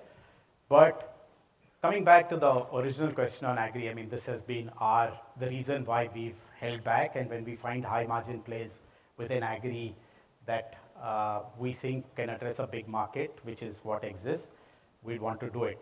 The second problem, and I quickly talk about that one, is we see this big billion, multi-billion dollar, trillion dollar market and say, wow, massive market. Go down and I said first principles. If you want to reach a customer, what will it take you and how much will it cost you? To reach that customer, where are they? Are they scattered? Are they all together? And then you'll realize this big market that exists, and agri is very much like healthcare in India. It's not just this huge market, it's 10,000 small markets. And you almost have to go and address each of the markets separately, or you can address few of them have similar characteristics. But selling something to somebody, let's say for example, you work with a farmer in Punjab versus a farmer in Andhra Pradesh or Telangana or let's say Kerala, even from here to Kerala, the difference is massive. And therefore, every market is almost a small market, and there's not this big, huge market that you're addressing. And therefore, if you have a solution that will solve those problems, then go for it. But otherwise, these are the constraints that we have seen.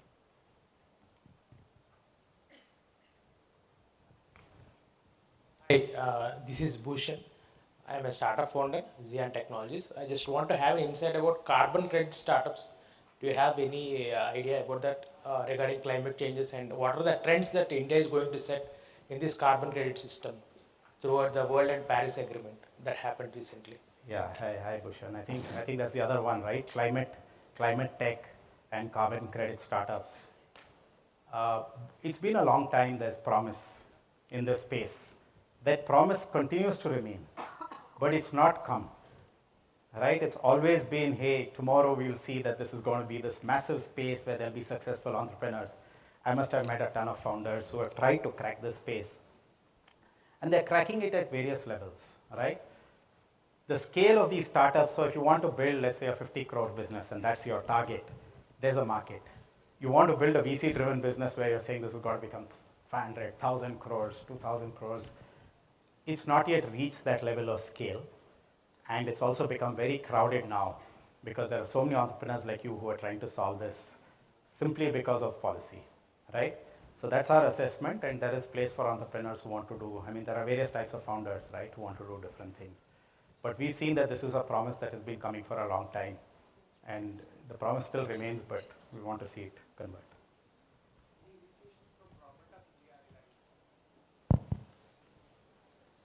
Any initiation from Government of India regarding this? Any policy? Not that I have come across. I can't say I know everything about the government, nor do I represent. I know we've got Bharat in my name, or my fund's name, but I don't represent the government of India. We do work closely with them on multiple things, at least in terms of policy and all of that, but nothing specific to carbon credits that we can talk about. What is there, of course, and this is a priority sector that has been identified by the government under something that's happening massively on the deep tech front. So maybe I'll use this as a segue to talk about that, which I didn't address earlier.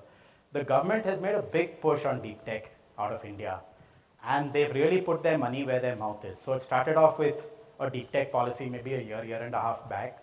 It started off with an AI mission, a semiconductor mission, a biotech E3 mission, and so on in various areas under deep tech.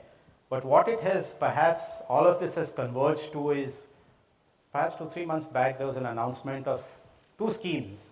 One is called the Anusandhan National Research Foundation, and then a sister scheme is something called the RDIF, which is the Research and Development and Innovation Fund.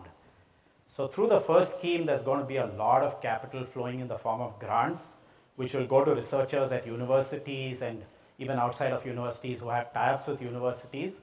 Massive capital outlay for that. But the even bigger capital outlay is a 1 lakh crore fund that will be dispersed to deep tech startups, of course, through second level fund managers who would be us or others who are setting up funds for this purpose. And this will go only into deep tech.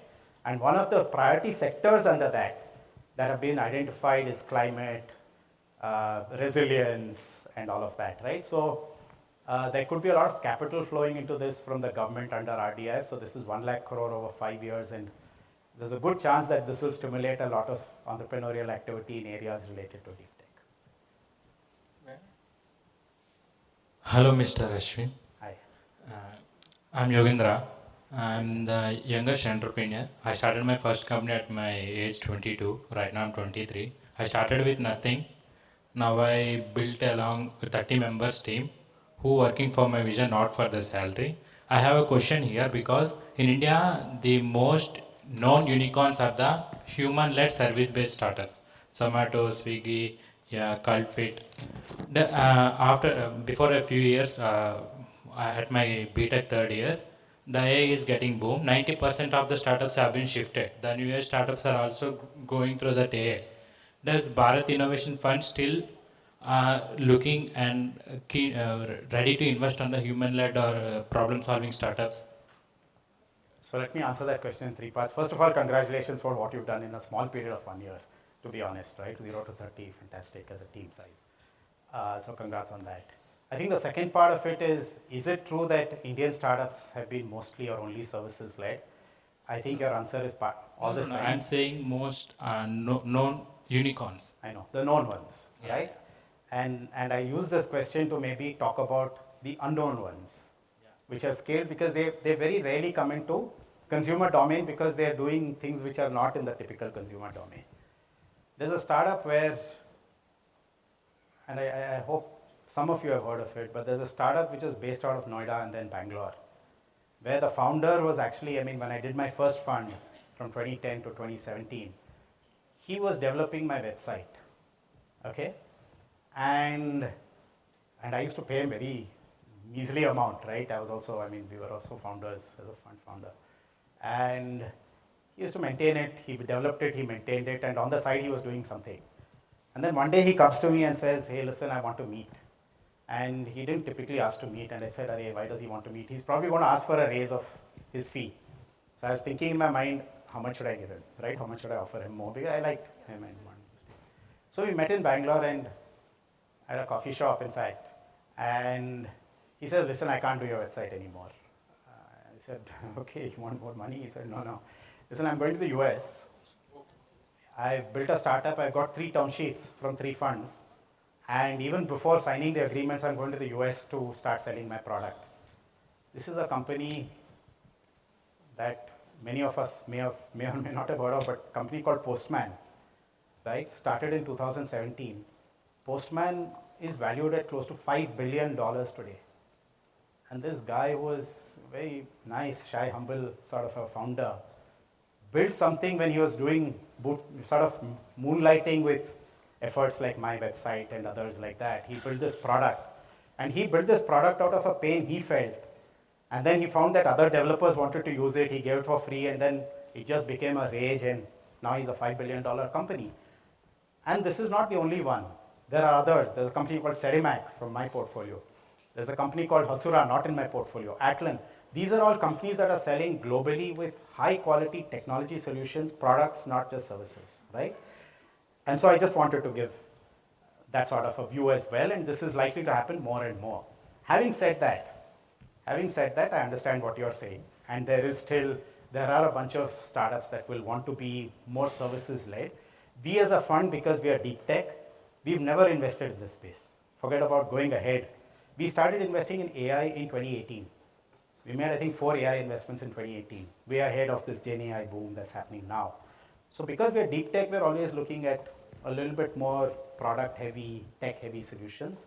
But there are other funds that are out there who are now thinking, hey, services, because, and especially there's this whole concept coming in of AI as a service, right?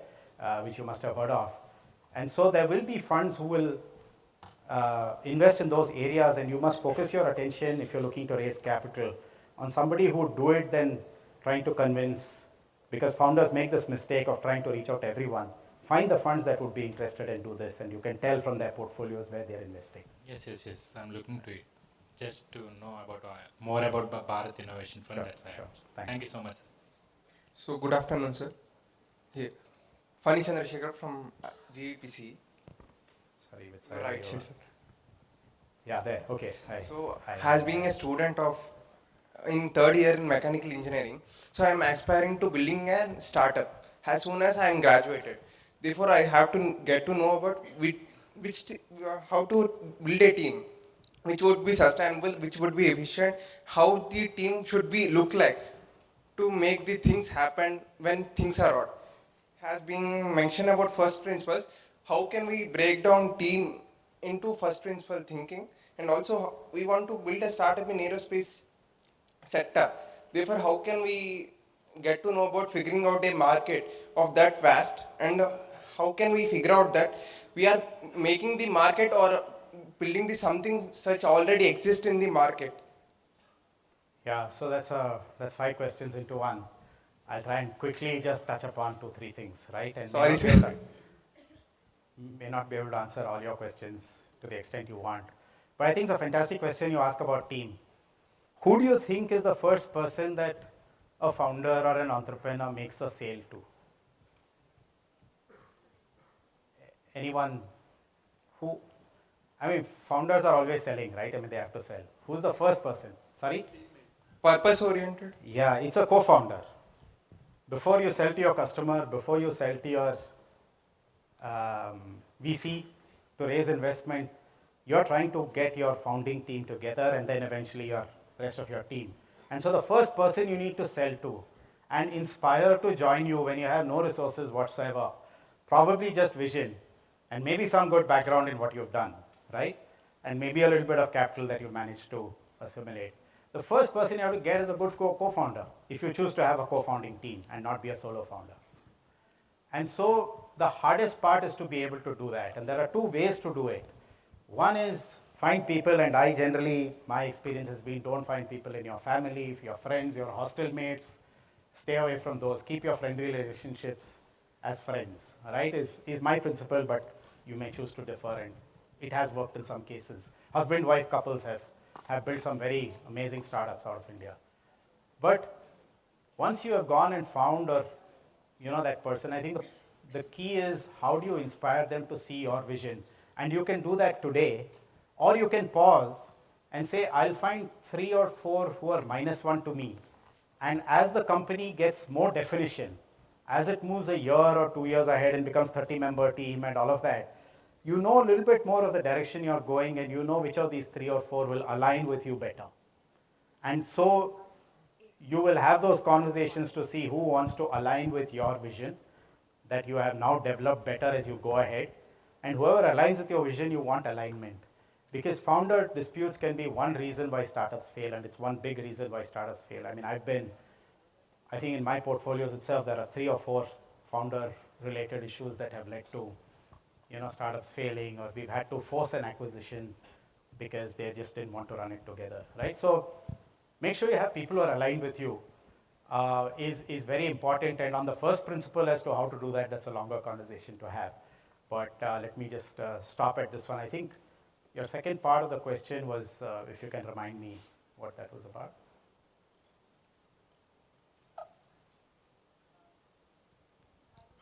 How can we figure out? Yeah, I'll take this and stop. Yeah. How can we figure out?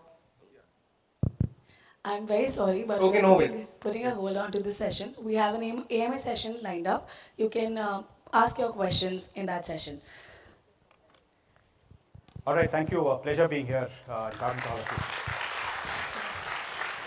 Ashmit sir, thank you for being with us today and for sharing such thoughtful perspectives.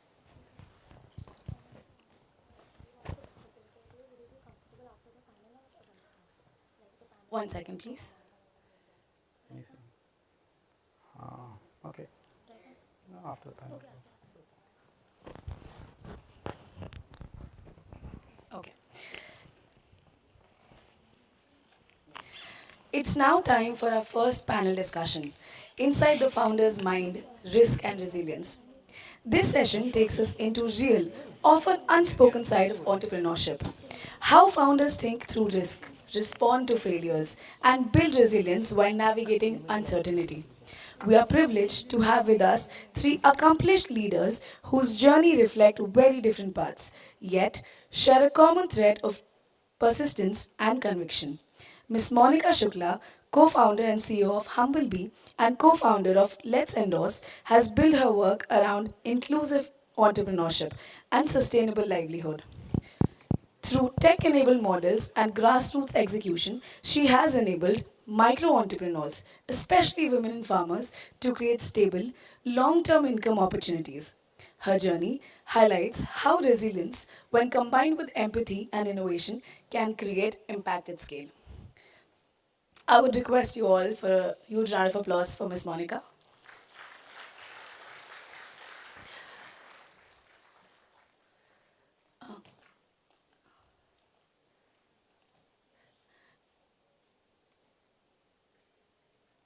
Joining her is Ms. Priya Sharma, co-founder, ex-CFO and ex-CEO of Zest Money, who played a pivotal role in pioneering checkout financing in India. Having scaled a fintech platform to over $1 billion in GMV, Priya brings deep insight into building regulated, high-growth businesses while navigating market cycles, risk, and responsibility. Her experience spans global investment, banking, and venture building, while making her perspective both grounded and strategic. I would again request you all for a huge round of applause for Ms. Priya. We also have with us Mr. Amit Goel, co-founder and chief business officer of Bluebirch, a global leader in returns automation platform as a service. With over 2 decades of experience across entrepreneurship technology and international market, Amit has led the scaling of complex AI-led platforms across geographies. His journey reflects the resilience required to build and sell global enterprise businesses from India. I will request you all for a huge round of applause for Mr. Amit Goel.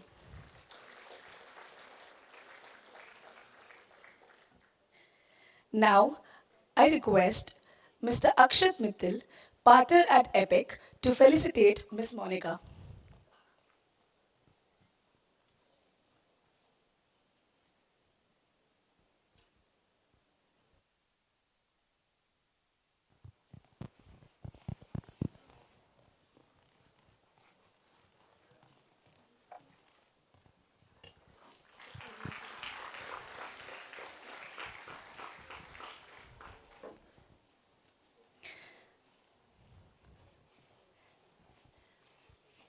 I request Ms. Valini Narang, partner at EPIC, to felicitate Ms. Priya.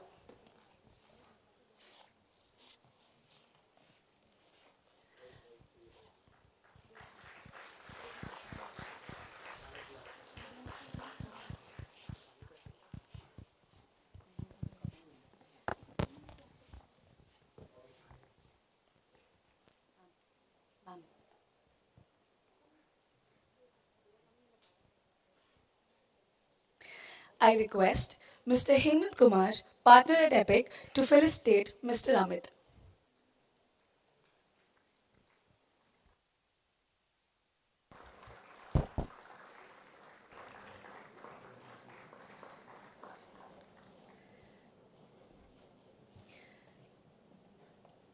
Thank you, everyone.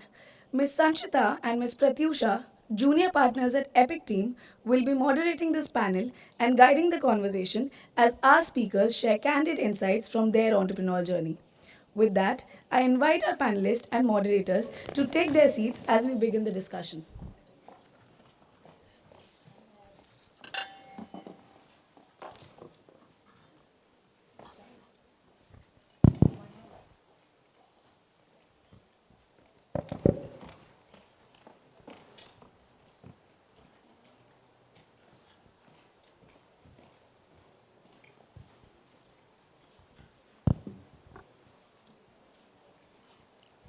So, hello everybody, a very warm welcome to our panel of founders and a heartfelt gratitude to our panelists for their presence today.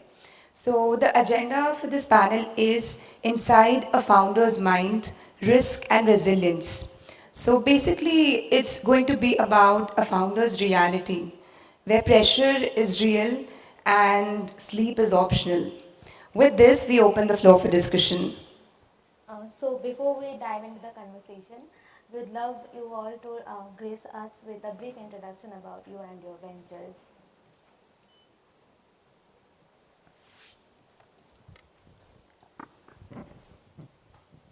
Hello. Okay. Hi. Afternoon, everybody. I'm Amit Goel, as they said, founder of a company called Bluebirch. Very briefly, Bluebirch is anything that you return in India today, be it on Amazon, Flipkart, Reliance, Chroma, mostly directly to the brands also.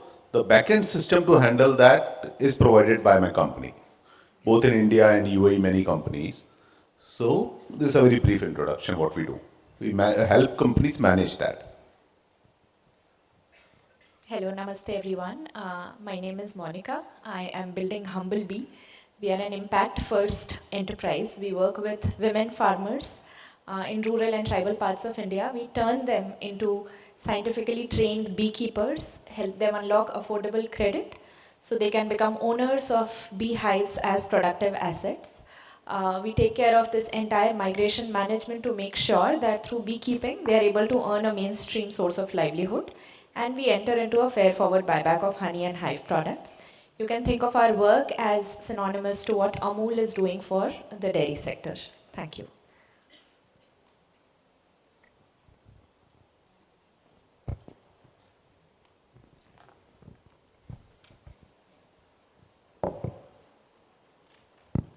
Hi everyone, I'm Priya Sharma. I am co-founder of Zest Money.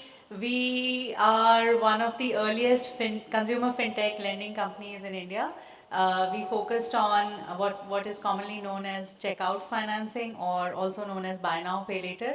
So if you're shopping online and if you want to avail credit for your purchase, we enable that credit completely on the fly, real time. And this is available to consumers who, what we call as is new to credit, someone who doesn't necessarily have other credit options as well available to them. And completely digital. We started this company in 2015. At that time, most of the lending in India was paper-based and branch-based. And we realized that as consumers are moving online, they're shopping online, why should the financial services products not move online and not be available on your mobile? And so with that vision, we started Zest Money. We exited 2 years ago, went through some very turbulent times due to global macro shakeups and also regulatory challenges that came along the way. And so currently I'm focused on looking into the future and working on some other ideas. So that's me. Thank you. And so you all have one thing in common, like you all are from the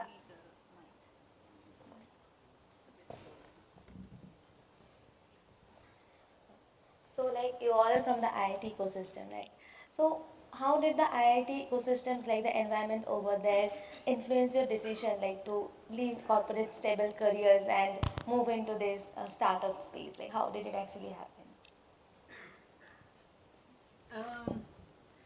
I think, if I look back to how I was as a student in IIT, frankly, we didn't have the exposure that you all have here. So in our times, there was hardly any conversation around entrepreneurship.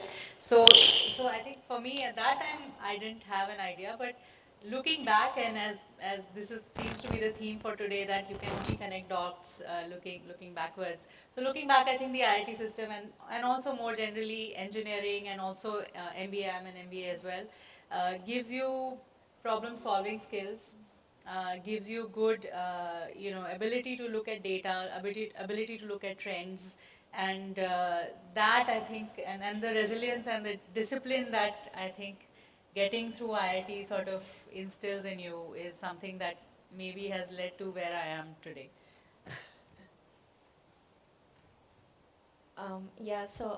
Very much similar to what Priya said, I'm a 2010 batch electrical engineer from IIT Kharagpur. Again, one of the other things that IITs teach you is how to learn fast and learn at the last minute, right? And I think, all of you would resonate with that as well. It's also about applying first principles, as, the previous speaker said. But then entrepreneurship is often considered antonymous to stability. I wouldn't say that entrepreneurship is opposite of stability. I think it's more about you recognizing and you owning the responsibility of lifelong learning and being accountable for you and also for the people whose homes are running because of you. So I looked at it that way, and for me, quitting was not, or starting a venture was not quitting away from something, it was quitting towards something, right? So I didn't quit the organization because I was getting stagnated or bored. It's just that I really found a problem worth solving, and I quit towards that problem and not away from the institution that I was working for. Okay, so I have a slightly longer perspective. See, entrepreneurship at the beginning especially is a very lonesome field. Like you are alone with your partners basically. You've just left a corporate world where you think you are important enough, but it's actually the position you are holding. I mean, people who would actually call you for something may not even pick your call initially, because they will think you will take a favor. And that is where first IIT became a big help. I mean, these are big ecosystems. Not only IITs, most of the good colleges like IIMs. I'm from IIM Calcutta as well. So these, we have separate entrepreneurs group for both IITs, etc. I mean, me and Priya are both in that IITDHU entrepreneurs group. And that's where we met Guhish sir as well. So this was a big support. And you need all the support you can get at the start. So that is definitely one thing, being from a college, recognized college, etc., where there are so many distinguished alumni. Second thing it does is it opens a lot of new doors for you, the connections you give. People are in very, large positions, you're around, alumni, etc. And you get a brand name which people listen to. See, initially nobody knows you. I mean, you are taking an idea which is new, nobody has seen it. So all people do, as in fact, Ashwin said, the team is a critical part. And with team means the branding that they have. And IIT gives you that brand where you can open new doors, you can approach people. Rest is of course up to you how you approach, what offering you are taking. But these things have immensely helped me, that ecosystem. That's what I would say. Well, I think so. A majority of us here would agree that leaving a safe and a handsome paying corporate job is indeed a courageous step and it requires some risk appetite. So, with that, we come to our next question. All of you are at different stages in your ventures. So, what is that one big risk that you took that still today stands as a learning?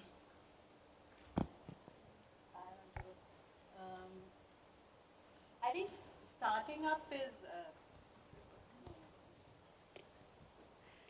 starting up itself is actually a risk, as we just discussed. But I think that the risks become more as you go along, actually. So in my venture, for example, we ended up raising 150 million US dollars over in equity over 7-8 years.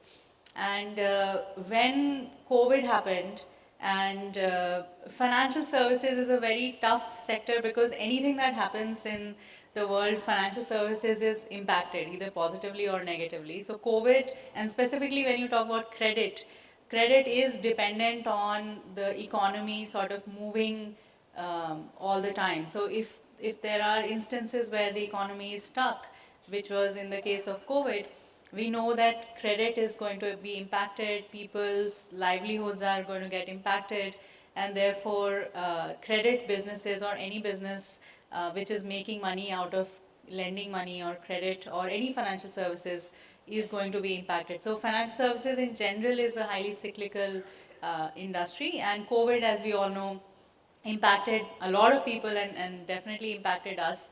And at that time, I started realizing that, we had a lot of, first of all, because we had raised so much money, that there was a lot of, this point about money riding on us.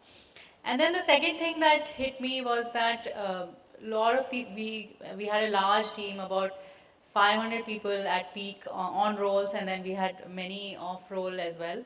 And so then the responsibility of all of those people hit me. So for at that time, then we had to take certain decisions around how we would reshape our business. We had to overnight cut down, certain channels, and we had to refocus our entire team on different strategies. And that was a big risk that we took. And I think a lot of other companies also during that time had to go through this situation. So I think starting up is a risk, but when you are going through a journey and then suddenly there are external factors or something happens that you have to then suddenly shift perspective and suddenly move your team along with it. I feel that is a true sense of startups, actually. And it's also when I felt that we took a lot of risk, we put a lot of pressure on our team. We came out of that period, actually, out of the COVID situation, we came out fairly well. And for me, I think those risks and those decisions that we made at that time played off. Then we had a similar situation the following year when again, after the 2021 sharp increase, we had the 2022 sort of global meltdown. And then we realized that we somehow were not as resilient, and some of the strategies that we took at that time probably did not play out for us. So this is where you, as an entrepreneur, you have to take risks. You have to deal with external situations and internal situations all the time.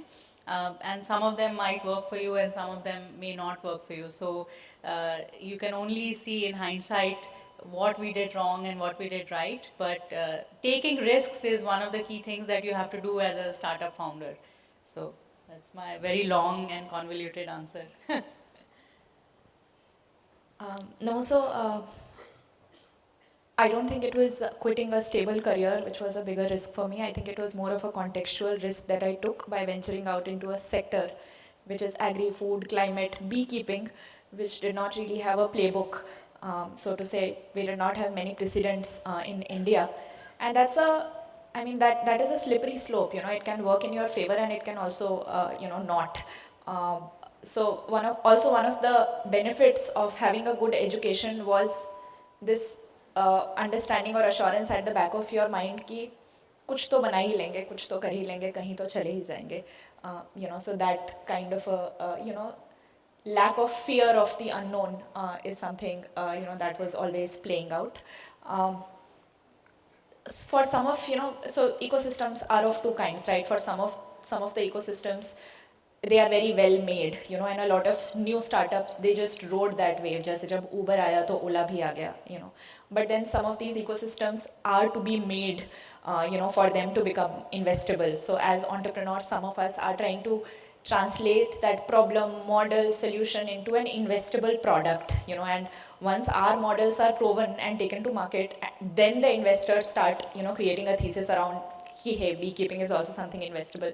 So there is a huge amount of risk operating in ecosystems which do not exist because you are practically the first mover. You are making that ecosystem for others to also follow the suite, right? So that was, the contextual risk that I'm talking about. But then in a way it worked because I did not have a degree in beekeeping. I did not have a family background in beekeeping. So the approach was very different, we looked at the sector from a very, very different lens, from a very systems lens.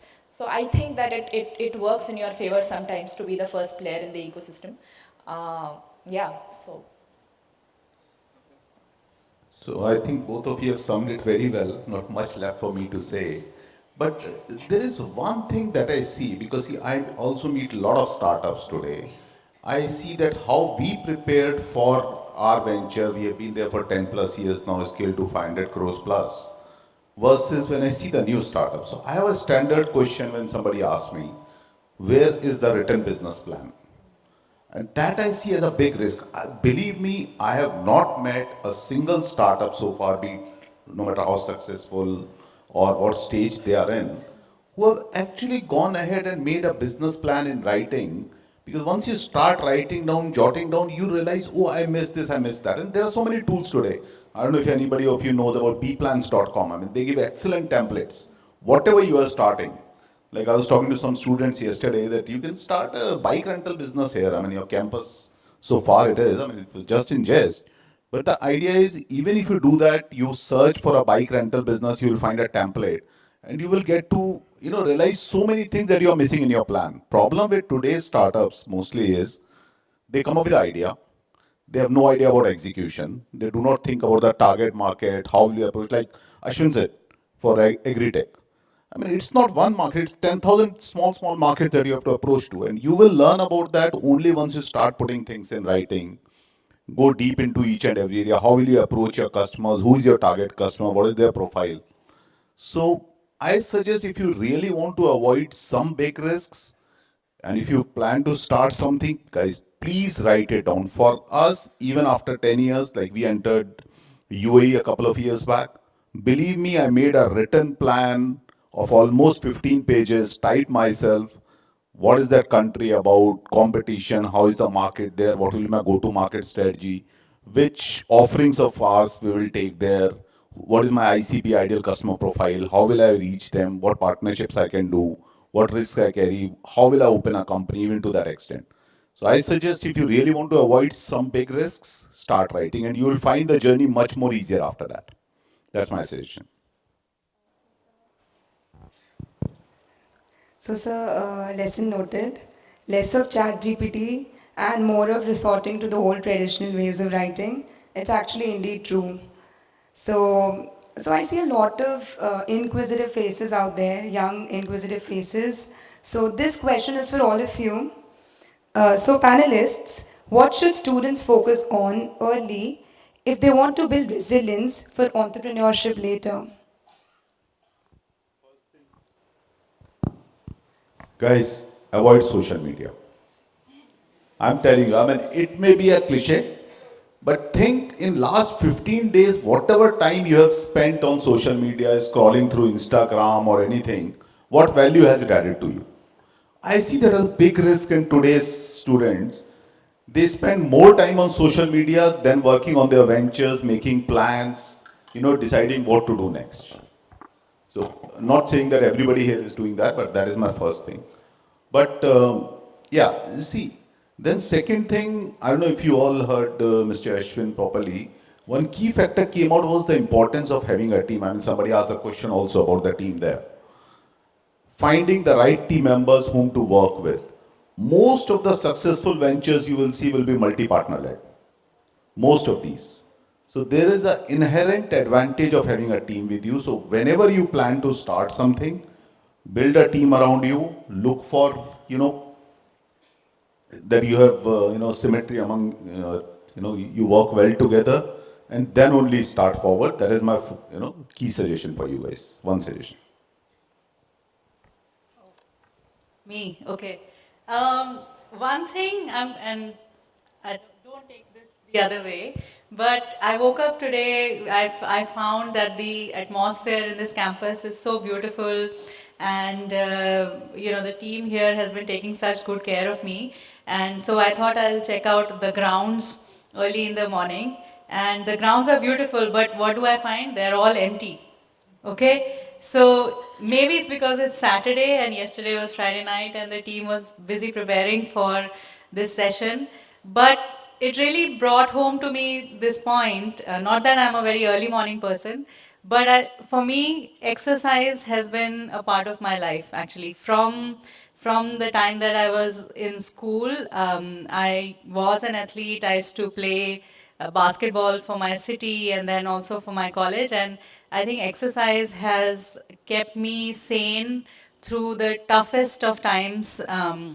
If you Google us at Zest Money, we face some extremely public and very tough times. As COVID I mentioned, but after that also.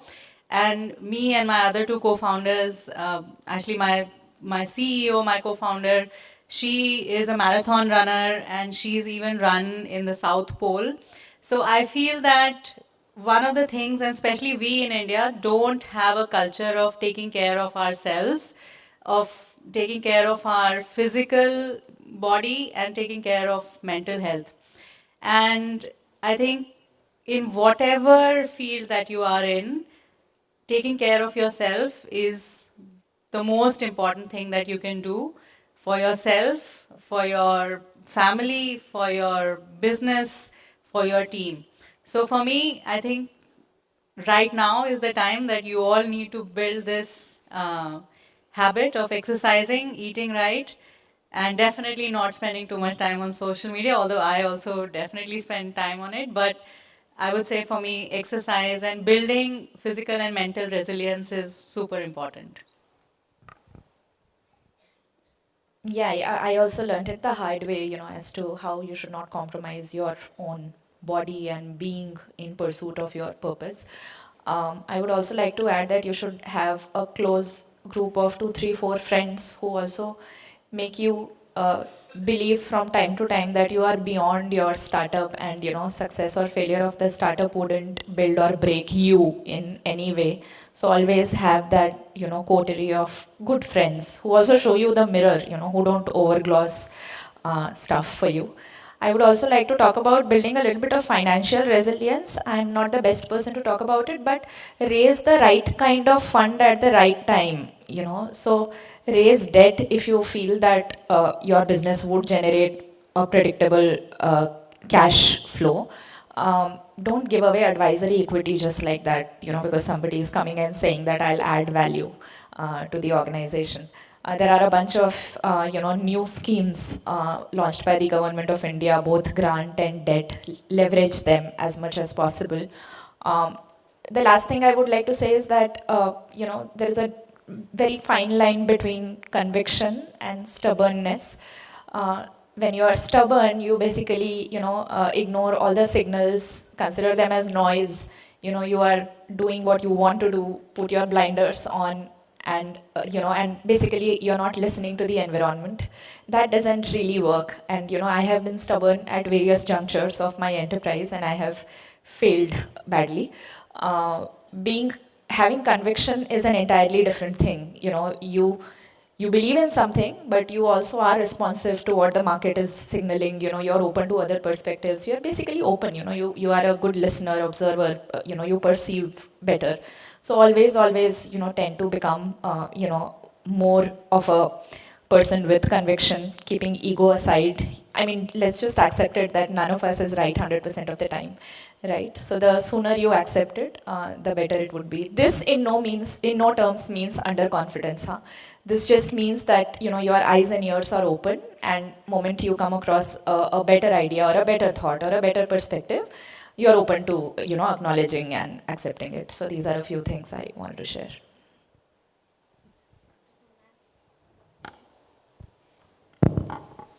So, ma'am, you spoke about raising funds, like there are many ways. So, what do you think the investors like look into before they invest, like from the other the side of the table? Yeah, I think Ashwin covered it really well. I don't need to harp on it further. I think it's about the person, the character, the conviction of the person, the co-founding team.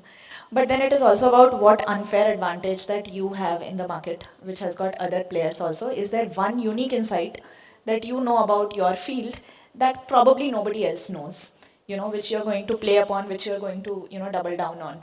So I think it's just, few of those things. And again, I don't think a lot of people like stubbornness, but strong conviction in why you are doing what you're doing. How you would do is a different matter, but then if you're true to your purpose, you might keep pivoting till you arrive at the right how to do things. So I think that ability to also be agile and iterative and be open is also something that investors value. Okay, so I think we've spoken about early stage raising your first money, like your first round. I think in our journey, I feel that raising our first round was actually the easiest. We raised money just on PowerPoint. We went to Silicon Valley and we met some investors, and they knew us from before, and we raised money. I feel that actually the hard work starts after you have raised your first round, and that's actually when you have to execute on the plan that you have built and you have shown to the investors. And I feel that the bar becomes higher at every stage. So while I know that a lot of people here are looking for advice around seed funding, but actually when you're looking to raise money, as especially venture-backed money, then my advice, and coming from hindsight, is actually you should think about not just the first round, but the second round and the third round, and this point about how big can you grow.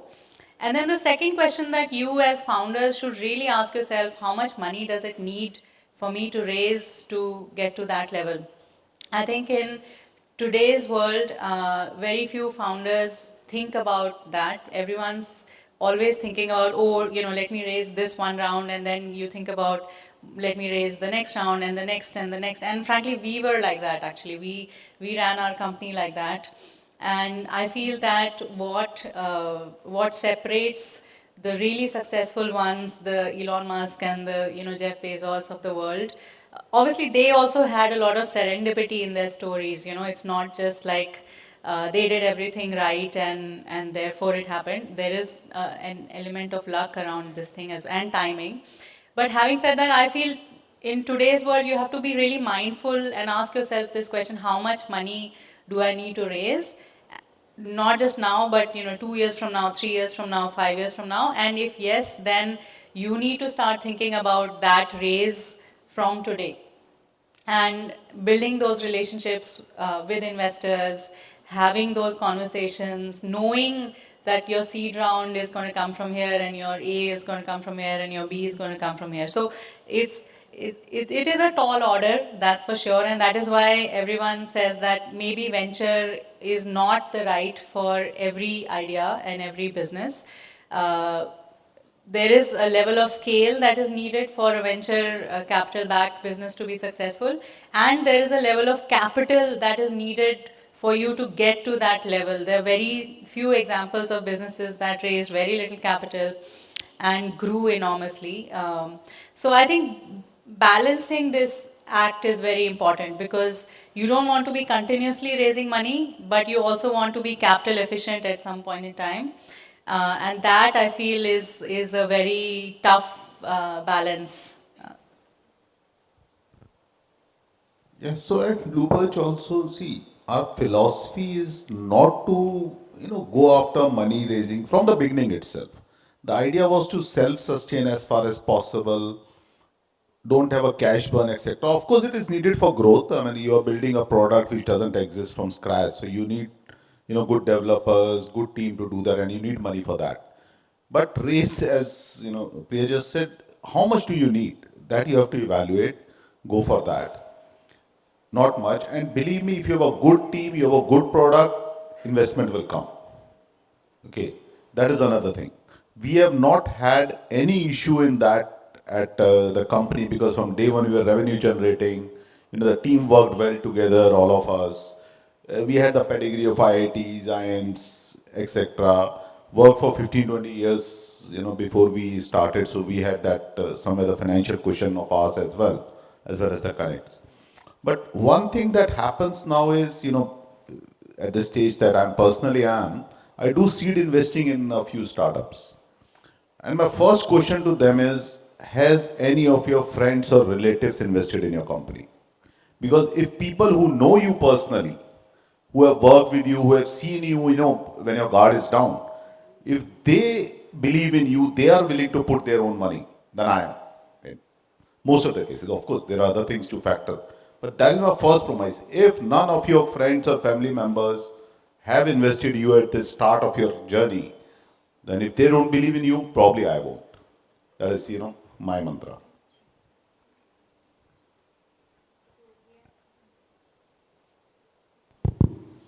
So we have spoken about ecosystem, mindset, risk, resilience. Now, to bring it all together, if you have to set two ground rules for the founders, like one they should definitely do, and the other one being that they should never do. So, what will be those two ground rules? I think for me the answer is just be honest and be ethical for yourself. So always conduct yourself in front of investors, in front of your team, in a very honest and ethical manner.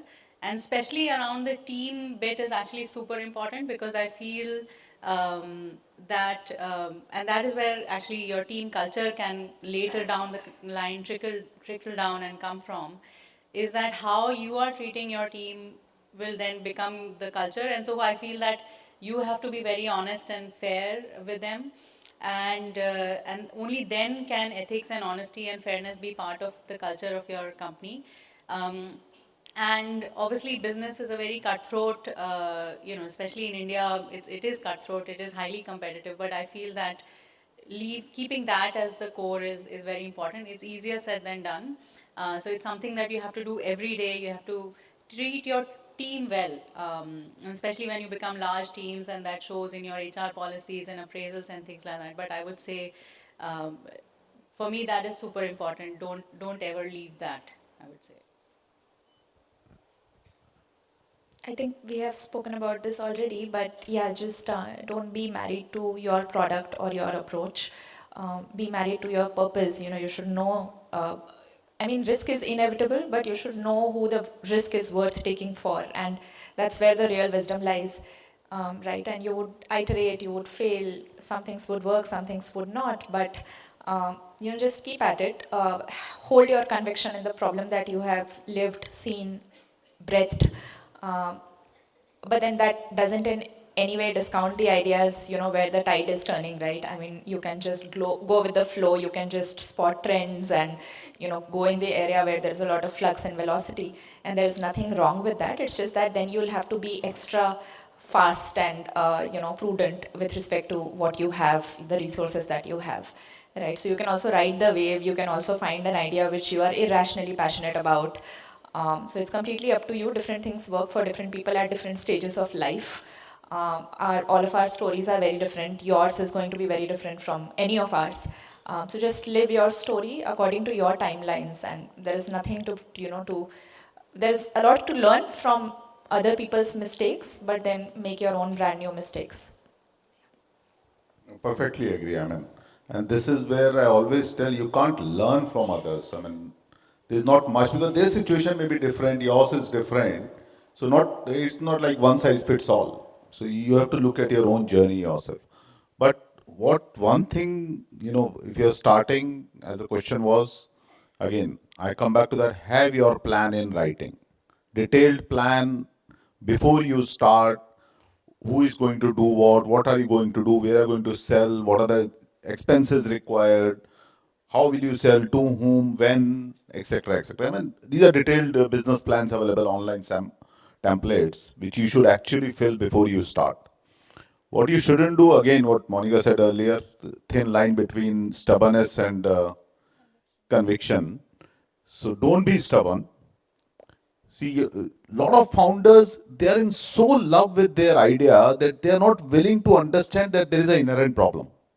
And they think, our idea is out of the world. Guys, believe me, if there are 10, 15 other people not thinking about that idea at that point of time, there is something wrong. Evaluate why others are not thinking. What is it that I have got as a special knowledge? Is it some information asymmetry? I mean, have I got some other experience which others haven't? What is it that you are able to think of it, nobody else is?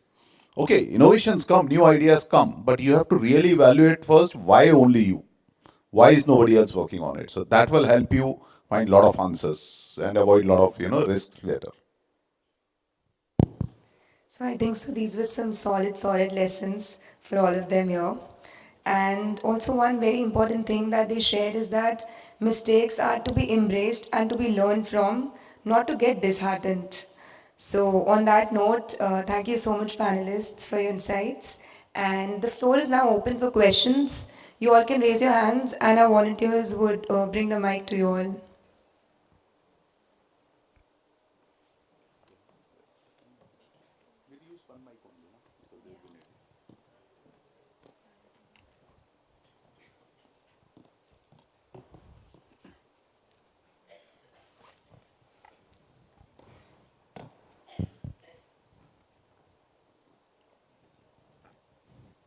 Good afternoon, everyone. This is Pawan. Currently, I'm building a clean tech startup related to hydrogen technology.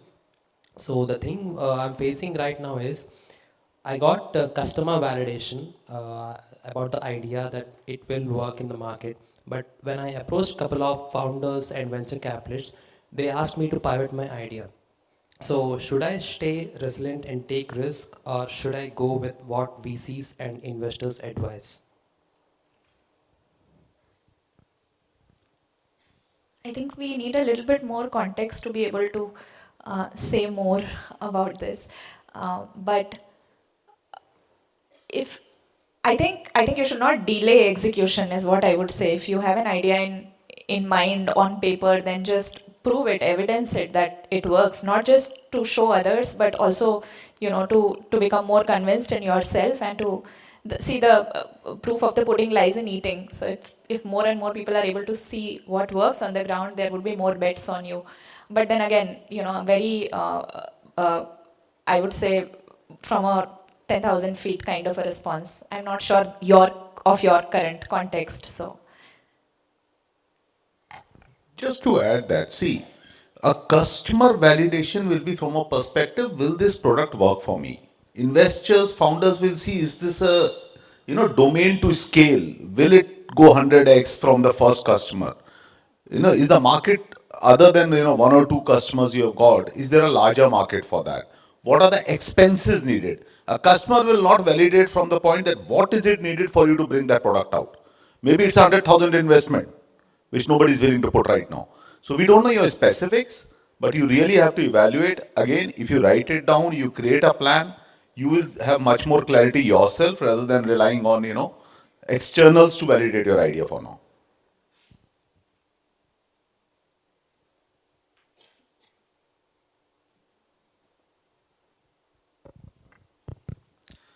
Hello, sir. I'm Karthik and I'm founder. So it's been 18 months since I started my venture.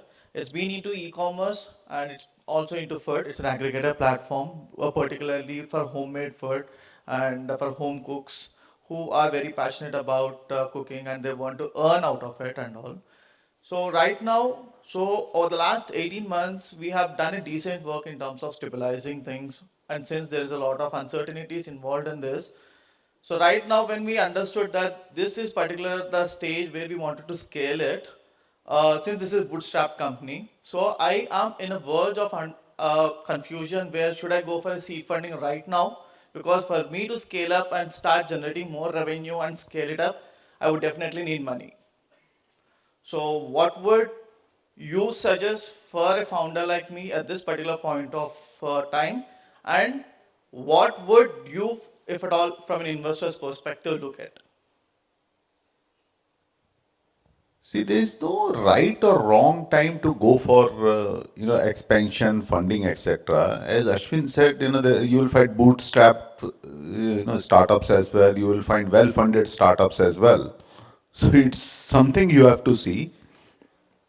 Again, first write down why do you need the money. What do you mean by scaling up? Taking to new markets, etc., etc. What you want to do, how much money is needed. Then you have to start discussing with some potential investors to see. No harm in taking their input. I mean, even if they are not investing, they will give you some insights into why they are not investing. That will help you scale your business. Start those discussions, and funding will happen if the idea is good, potential is there. But start the discussions is what I would say. But once you have written down why you need the money, how much for what? For marketing, for expansion of team, for tech expansion, what is it needed for and how much is needed. So plan for that, but yeah.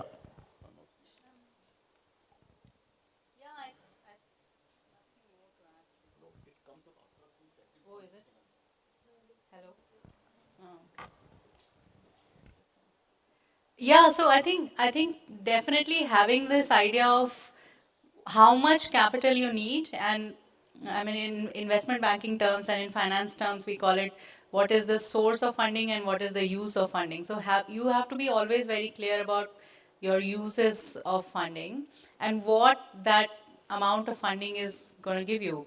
And then the question becomes, okay, does this model inherently only need funding to grow to, say, $100 million revenue business, or what is that inflection point at which it can grow itself and it can become self-sustaining? So those are, again, I think it does boil down to business plan, which I'm sure you are learning in your finance courses. So use that definitely and play around with numbers to get that sense.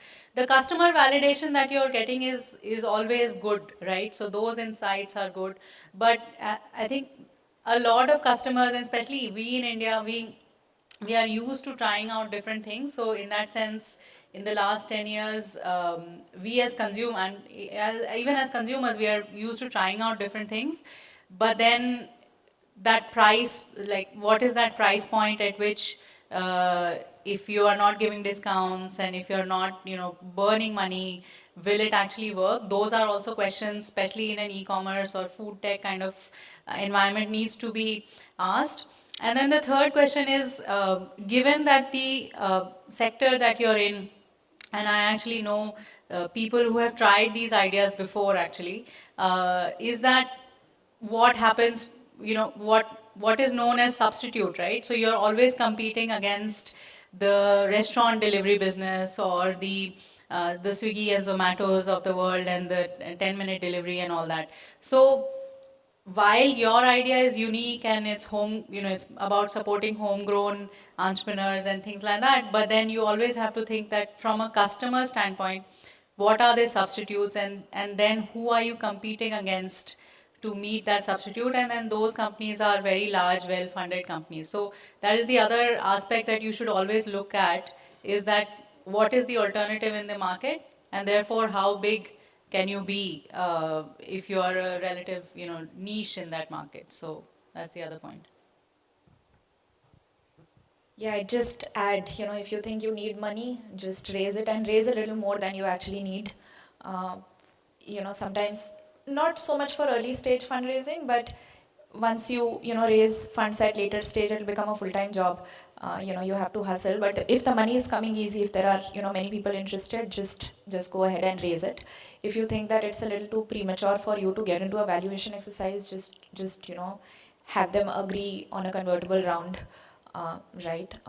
And yeah. But then don't spend a lot of time fundraising if you're raising a really small sum of money. And don't involve a lot of angels who are pitching in 5 lakh, 10 lakh, it won't serve. Hi. Yeah, this is Ram Krishna. I want to become investor. And I am asking my question is for entrepreneurs. During the journey, when they face challenges or things are not going as per plan, how to stay focused or how to stay on the journey? Can you share some tips from your journey? Sure. See, at least at our company, Bluebird, we rely heavily on planning in advance. As Ashwin said, go where the puck goes, not where it has been. And like a couple of things in our journey at Bluebird, couple of areas which shook the world. The Chennai flood was pretty big back in 2016. Then came the GST and demonetization shocks, etc. For the entrepreneurs, actually, a lot of them shut down because of those. And then the pandemic, and then the financial meltdown that happened some years back. And these have actually been the points where we grew a lot, actually jumped.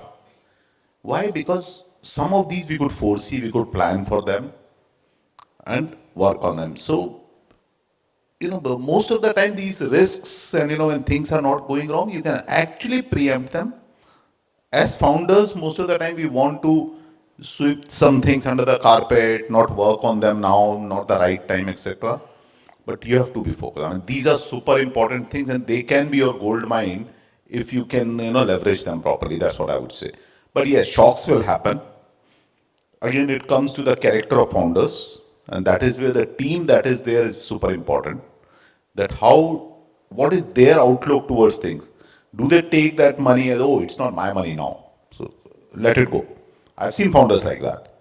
There are some who are like, no, every penny still has to be accounted for. I have taken it, somebody's money, it is my responsibility.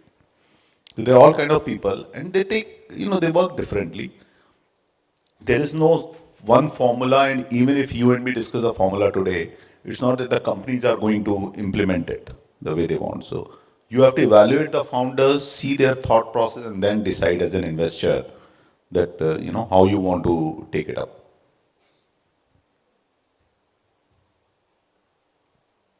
Nothing new to add, a solid co-founding team always helps, you can offload some of your stress. But for me, the stress of failing, etc., have been lighter than the stress of walking away. And primarily because, I have a decent problem to solve, a huge potential to meet, and a good co-founding team. But that's just my case, different people are at different phases and junctures in life. Actually, I'm a bit confused. You're asking as an investor what you should be looking for. Some sort of fire alarm. Oh, it's time. Oh, okay.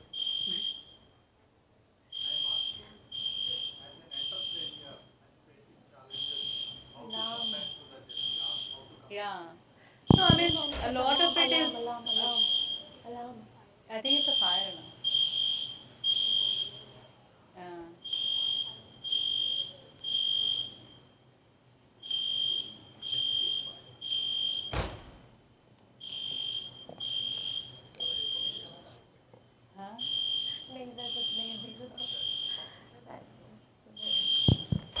I'm very sorry for the disturbance, guys. Just give us 2 minutes. It'll be settled.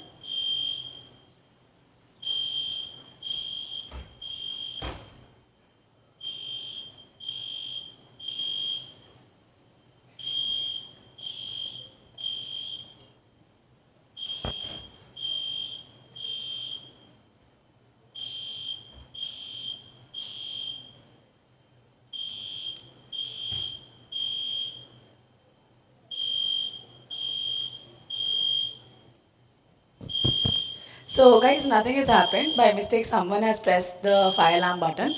We'll be taking one last question.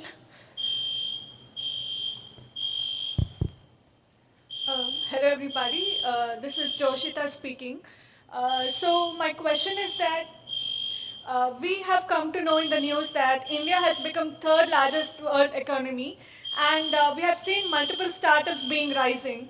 And while your discussion was going on, something that was going in my mind is that despite having these many startups and these many founders, still India is developing. So what kind of risks do you think is still going on, and what kind of tips would you like to give to young generations to make India developed?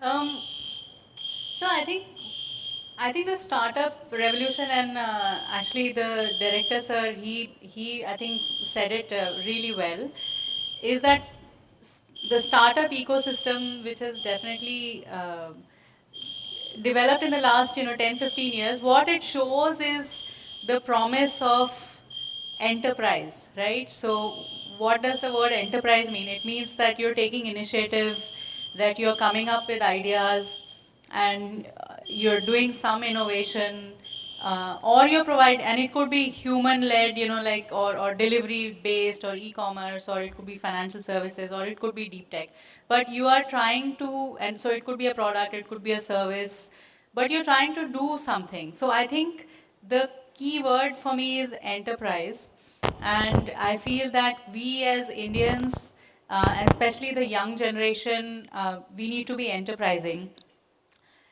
I think in the age of AI, and especially in the last 2 years, what we are seeing with generative AI, and I'm sure you are all reading about it, and there's a lot of discussion around what will the future of work look like, what will our society look like, um, what are you even learning in schools and colleges if everything is available to you on ChatGPT, right? So these are actually, I feel that today is almost a pivotal moment in our times, and I feel, yes, those are all important questions and important things that we need to discuss, and none of us actually really have an answer to any of these questions. 10 years from now, the world is going to look very different, and the society is going to look very different.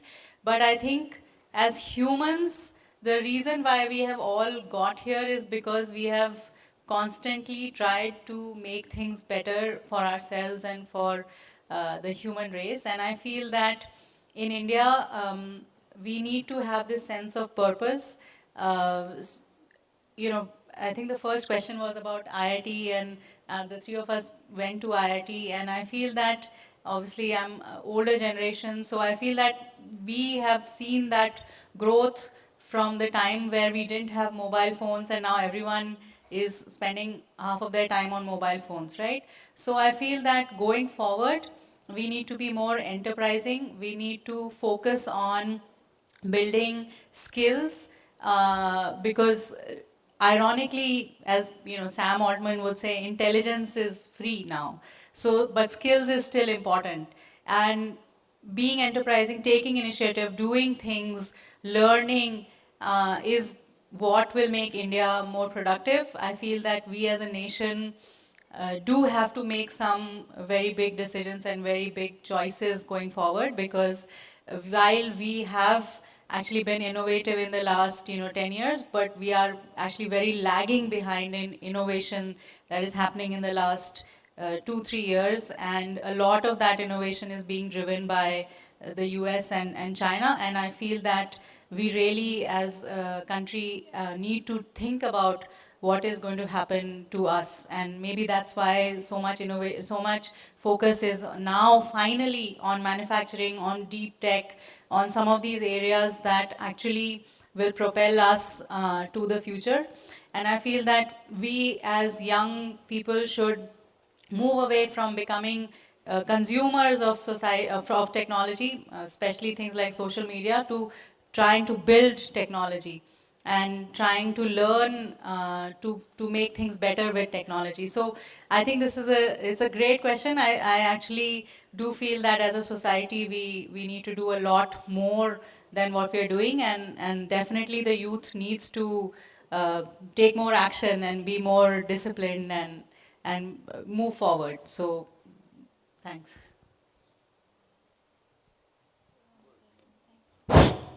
Ma'am, sorry to interrupt. Just a last question. As of me, idea is the soul of a startup. So, as upcoming entrepreneurs, how could we explore the ideas? Because if we see, most of the things are already done, already innovated, already invented.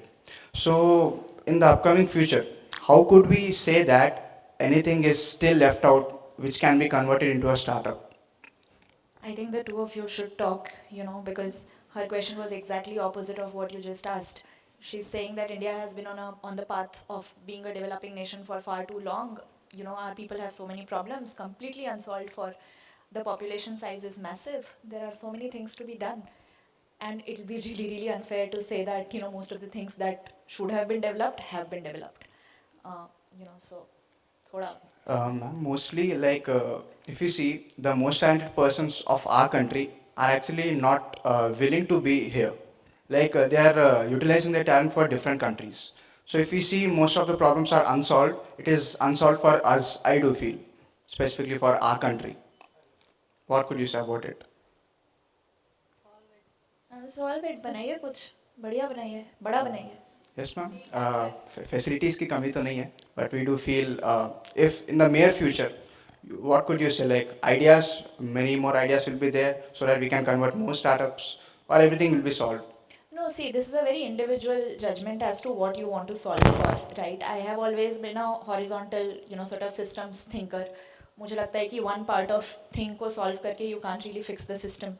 So even if you pick a field, pick a domain, you have to play the role of an integrator, and that is how, you have to create a suite of solution which can solve that problem entirely. That is how I look at it. It works in certain cases, but it mostly fails, this approach of being a systems integrator. कुछ लोग एक product बनाते हैं, niche बनाते हैं और उसी पे double down करके उसी को बड़ा बना लेते हैं, right? So yeah, so again, it totally depends on what your DNA is as an individual. Where are your strengths? आप कहाँ पे front foot पे खेल सकते हो? वही pick करिए and then team up with the right kind of people and build something which wakes you up every morning. Thank you. Thank you, everyone. So, thank you again to our incredible panelists for sharing such thoughtful and insightful perspectives. Apologies for the inconvenience that we caused earlier. Also, please be aware of the fire alarm button, which is there on walls. I would request Monica Shukla ma'am to please be on the stage. No, to be on the stage.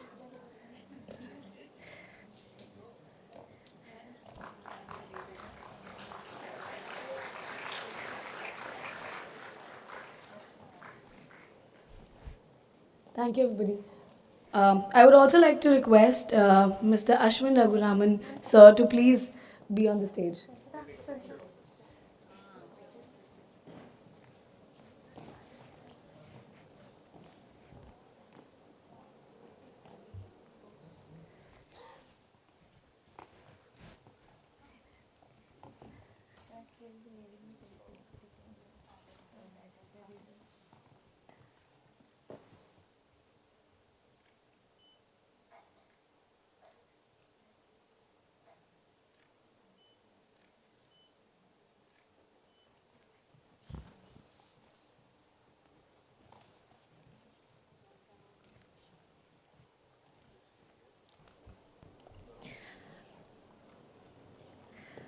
Before we move ahead, we would like to take a moment to sincerely thank Ms. Monica Shukla ma'am and Mr. Ashwin Raghuram sir, who will be leaving us shortly.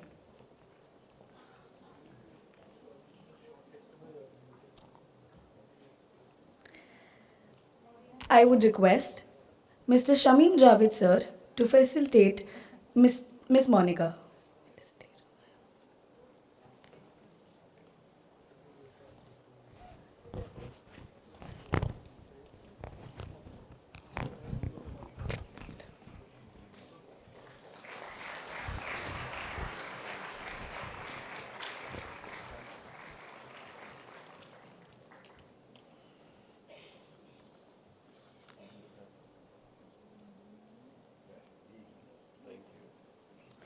Thank you, Monica ma'am.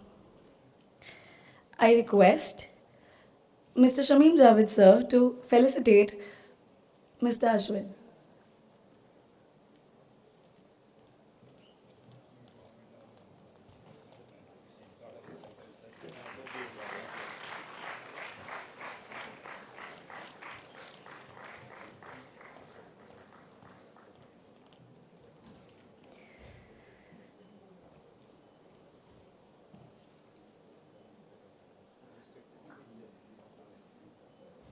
Thank you, Ashwin sir. We are grateful for their time, insight, and presence at Epicenter 2026. A small announcement for everybody. We have distributed food coupons to everyone. Whosoever hasn't received it, kindly collect it from gate number 1. Also, whosoever has made payment for the goodie and yet not received it, kindly collect it from gate number 1 near the water cooler. We'll take a break for lunch. Lunch today is brought to you by our food partner, Eat Shaw, your one-step destination for a wide range of cuisines and brands. Whether you're in a mood for wraps and rolls from Fasos, wholesome meals from Lunchbox, healthy bowls from Good Bowl, indulgent desserts from Sweet Truth, or rich flavors from Bhero's Biryani, there's something for everyone. Everyone will be receiving a coupon through which you can avail 20% up to 60 rupees on a minimum billing of rupees 200 and above.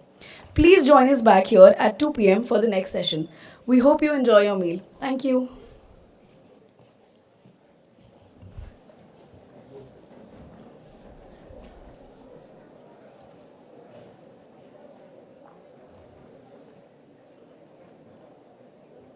Thank you.